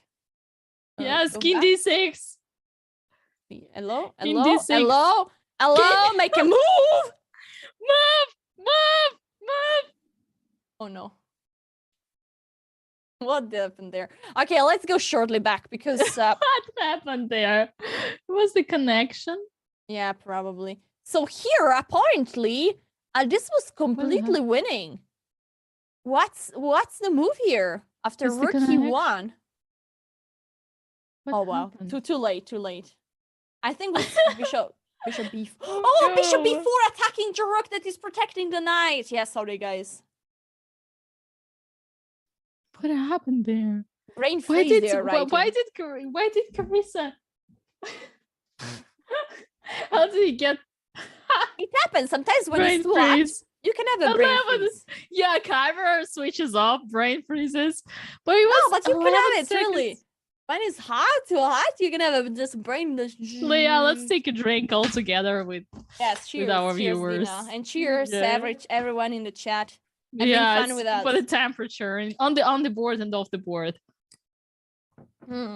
Also, those of you who are going to Olympia, to Chennai, very soon, chess.com will cover that one as well. So don't forget to hydrate yourself. It's going to be 50 degrees plus there. Yet another CTA. Nailed it. Let's go, Karakan. My favorite, my darling opening. The only opening I play with black.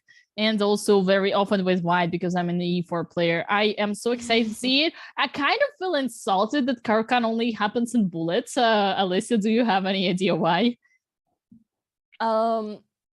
Do you? Okay. G4 now is going to be a very strong move. And after Queen H7, F4, and G5 is going to be just Carissa's kind of position. This is a Carissa style. This is going to be the win for Carissa. I mean, it's still a theory. It's too early, I must say. A bit too early. Yeah, and... but the play is clear. Now the knight is threatening this bishop. So I kind of like the idea of G4, G5, but maybe you can move the bishop back first. Yeah, that would be good. Yeah, that would be good. There is... Okay, wait. Why Carissa is 10 seconds? Why Carissa is thinking? What is happening, Carissa? Hello? Time? Hello? No! Why? No! Oh my god.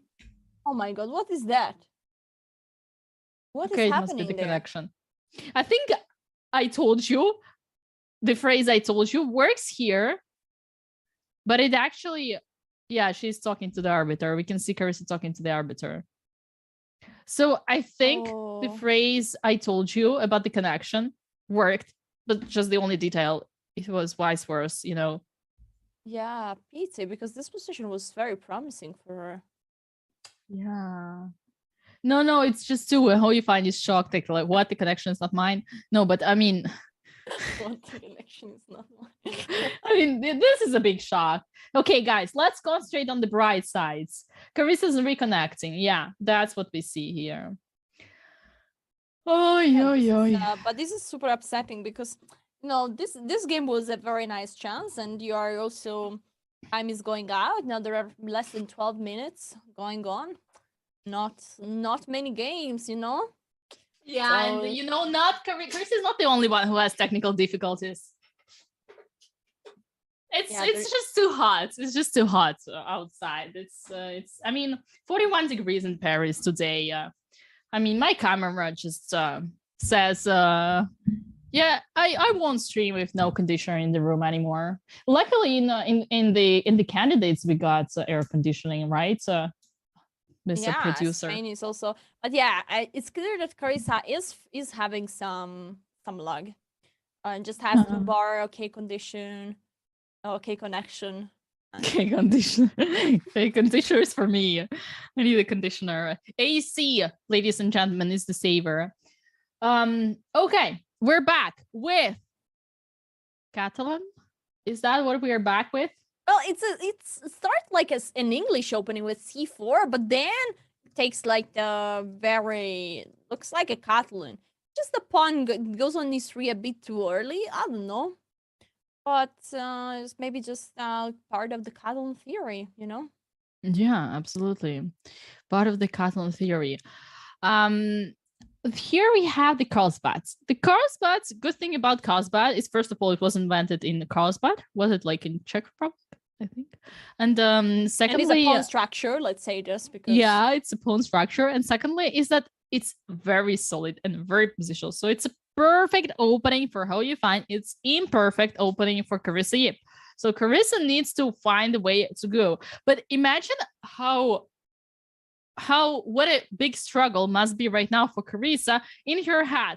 First of all, she starts the tournament. She starts the matchup with a win.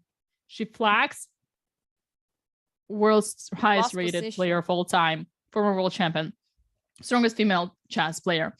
And now she flags, she wins, she opens the score with a win. And then she has some good games, good fights. Then she gets flagged herself. And then maybe that was the first moment that tilted her. And then she loses 11 games in a row, like 10 games in a row.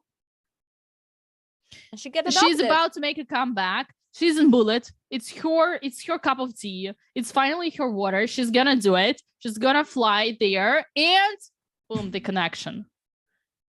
It's such a big and challenging thing, which getting alive out of it is just, you become a completely different person. Yeah, Dina is super dramatic. Nice.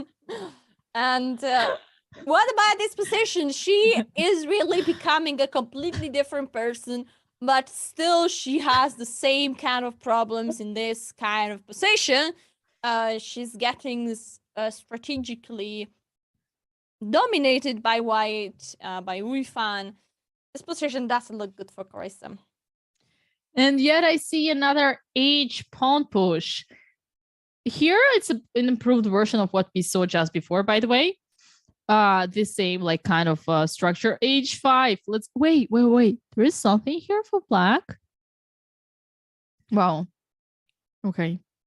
H4, H5 is a typical plan. We have seen it so many times. Also, guys, if you need like inspiration in chess, just move H pawn and A pawn. Just move them in all of your games. I mean, once you haven't finished development and castled, because this is a good plan. Always good.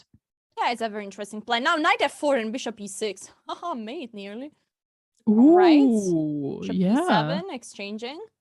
Yes. But now you need to still activate. I like Windy 3 with the idea that you can go with the rook on c2. And knight is going back, protecting, of course. And it's not so easy still. Yeah, rook back on d2. 3 seconds for white. Okay, maybe white will try to bring a knight towards c5. And there is knight going. 3 seconds versus 4 seconds. 2 seconds for Carissa. Oh my god! A pawn knight b4! lost. Ooh! Wow, yeah, what a that's move. Really difficult. But the time... the time... Oh, it's short, but she's farming all the pawns. Wow, we're fine. With that consistency there, you know, she's getting just perfect, very precise. And we have another French. Are there in the chat any fan of the French defense? Do you know any fan of the French defense, Dina? Harry the H pawn, exactly. I am no French player. Once again, I do play French with white because I started E4. How many French fans do we have in our community right now watching this this coverage of a Women's Speed Chess Championship 2022? Speaking of the opening position right now, I kind of am afraid for black. It's weird. It's super weird.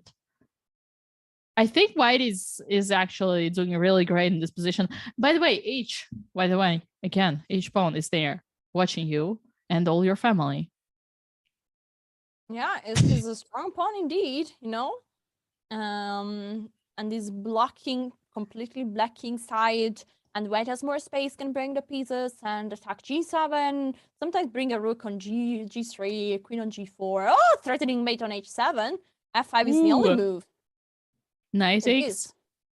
Ah, that queen on g3 looks good. Bishop g6. Unless is trapped. Uh-oh. Oh, there's queen g3. Oh there's queen g3. Yeah, but now look at the pawn structure. Yeah, it's horrible. I agree. And this is a terrible position. All the g3 is falling. And now absolutely black everything is falling. is having 2 extra pawns and lots of hopes in this position. You know, you actually ruined all my speculations by saying that Hou Yifan does not resign because she's a gentle person and she doesn't you know, but she respects her opponent that much, but it's simply because she is confident that she will win even more. Sorry for ruining that. Yeah, it's okay, it's fine. Every time you're bringing me back to the reality. Look at this ending. Knight on d7. Excuse me. Rook f3. Excuse me. Okay. Wait. There was rook. If rook e4, rook d3, and rook d1, there was rook f4. Yeah, all fine. All cover. Oh, knight e5. No, it's fine. Oh no, he was winning. He was winning. Knight e5, king e8. No, it wasn't. Knight f3. Wait, knight e5. What? Okay. Oh my god, 4 pawns versus the knight. Wait, where did the knight go? Where did the knight go? I missed it. To go in vacation to Puerto Rico. Okay, Corsica. Puerto Rico. Okay, king, bring the king. Yeah, I mean, it's still winning. It's still winning for black. It's still winning for black. But it's interesting with the knight. You never know. G6 and G5. Oh. No, it's actually winning for whites. What? Yes. Because, wait, what did I say for black? I meant for black. It's winning for black. Yeah. Sure. Winning for black. It's actually winning for black. Yeah, now the knight is having a cover. Yeah.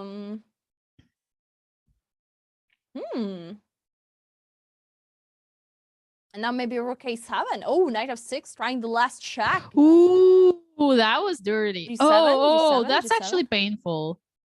That's actually Attention, painful. G7. Yeah, I don't like it. Now rook f7. Oh, nice. And rook f7. Wow. Oh, wow. Okay, it's not yet over. The pawn is falling there. Oh, she's not. It's not falling anymore. 96. Okay. Yeah, she wants rook to try to give mate. Oh, rook a7. But there is no mate. Yeah, she tries, you know. Wait, but there is no mate even when. Oh, mate. Oh, wait. Wait. There was mate. I don't know. There was. But what mate? Wait, you don't even mate when there are no pawns. How can you mate with pawns? Well, sometimes the pawn are trapping your own. Yeah, true. Spitting facts here. All right. Now it's over. Aye. Okay, we fight. Last game, guys. I think last game is about to happen. 2 more, maybe. Yes. Last but not least. Wow. Well, Chris is fighting here, but maybe for the flag. She wants a flag back. You know what? But flag is this just winning? Is this actually winning? Oh yeah, the king comes to d8. It is winning. Yeah, king d8, kings too. Yeah. Check. Yeah. All right, GG's. So probably last or probably close last game. Yeah, we'll see. Or we have last 2 games. So Dina, let's do a bet. Yes. Who do you think will win? Carissa will win this game because it's the last game. You need to win it for the signature. You need to win it for the final flow. Let's do who wins this wins all. Just.com agrees to the conditions.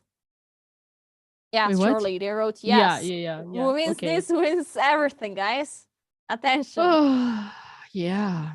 There is a lot of attention. I mean, Ladies and Of gentlemen. course, that's a joke, but we want to see who wins the last game. You know, Carissa won the first game, so if she can win also the last, she will do a sandwich on Yifan. Do you know that technique? It's a beautiful sandwich, and between you have the adoption, right? Yes, exactly. Wow. Okay. So guys, let's see. I have to say, regardless, this is the final game, and this is a very important what I'm gonna say right now. But regardless of the result, it's having like I understand. I don't know how often do you see how you find playing. I've seen how you find playing in the last year only 2 times in Women's Speed Chess Championship 2021 when I was commentating, and Women's Speed Chess Championship 2022 when I was commentating. That's the only 2 times I saw her playing. And having said that, she's still the highest rated. I think our chat confirmed she's the highest rating. She is the strongest, one of the strongest of all time female chess players. And having a chance to play against Hou Yifan, especially now that she's not that active anymore, is a huge, huge, huge privilege. Yes. And I think, like, apart from anything what has been happening in this match, Carissa is extremely lucky to have had that opportunity and that experience to face Hou Yifan. Yeah, I definitely agree. I believe that Hou Yifan is an inspiration for many women that are nowadays playing chess. She's very strong. Together with Judith Poller, they are the 2 strongest female of all time. We can for sure say that. And I mean, what she can be very proud is that she was always a fight, unless a few games were one-sided, just with Hou Yifan dominating and having a very good position and then converting it into a nice victory. If not, the game were always so rich of opportunities. And this is because the style of Carissa is rich of dynamic, attacking chances. And let's focus a bit on this game. What is going on? Bishop just took down the e5. We cannot take with a pawn because there is a pin. We cannot take with a queen because it's gonna trade the queens, and Carissa doesn't like trading queens. And now, after all the trades, we are in an endgame, and black is a pawn up. And now the 2 bishop, can they be protected? Yeah, f4 is protecting the bishop, but this is tricky. G3 is now under attack. The king needs to protect. Only thing that is scaring me is this rook. Yeah, and the rook can feel it. Yeah, but okay, it's fine. Yeah, the rook is going. Maybe now we'll go there on a3. Yeah, rook a8, I like. Now the time is scaring me because 3 seconds for Hou Yifan. Okay, the king is trying to march. Oh, can the pawn be captured? Yeah, she captured it. Didn't question that one more time. Now the rook is attacking, and now we are in an opposite color bishop endgame, but there are still 2 rooks on the board. 1 second for Yifan. Oh my god. It's okay. Hold on with me. I'm holding 1.5. Hold on with me. Hold on with my camera. Hold on with everybody. Yeah. Carissa needs to win this game. Oh no, not king h4. That was gonna be a mate. Yeah, but this is like 1.7 seconds. And now Carissa has many checks, and she has like, oh my gosh, she was threatening nearly mate. G3. Oh my god, this can be cool. She will take the pawn, and now we have rook and bishop versus. Oh no! No! How dramatic! Exchanging the rooks. No. We wanted it to be cool. We wanted it to last for 75 more. 50 more moves, and plus the arbiter. Oh no! What a dramatic end. That is such a frustration, haven't you seen that? Yeah, but what can we say? Finally. Congratulations to Yifan for the incredible performance. Carissa fighted like a lioness and managed to win 5 games, 4 games and draw 3, I think. And nearly won the first and the last match for the so famous sandwich technique. In the meantime, Carissa got adopted. Were those the expectation for this match, Dina? I think we're pretty close because we got 7-2, which is exactly correct. 8 2-1. I think we had 7.5 to 2.5 in this 3+1 score, and the final was 6.5 to 2.5, and we got 6.5 to 3.5. It's very close. Wow! Congratulations and bravo to Smarter Chess. I think we saw Smarter Chess in chat, so very big shout outs to the person having invented that statistical, the group of people or the whole team of chess.com. I mean, easy to congratulate more than less. Either way, Hou Yifan, Grandmaster, female #1, has just taken down Carissa Yip in the last and final match of the round of 16. That being said, Hou Yifan is gonna be facing now former world champion, the winner of the last World Cup, Grandmaster Alexander Kostyuk.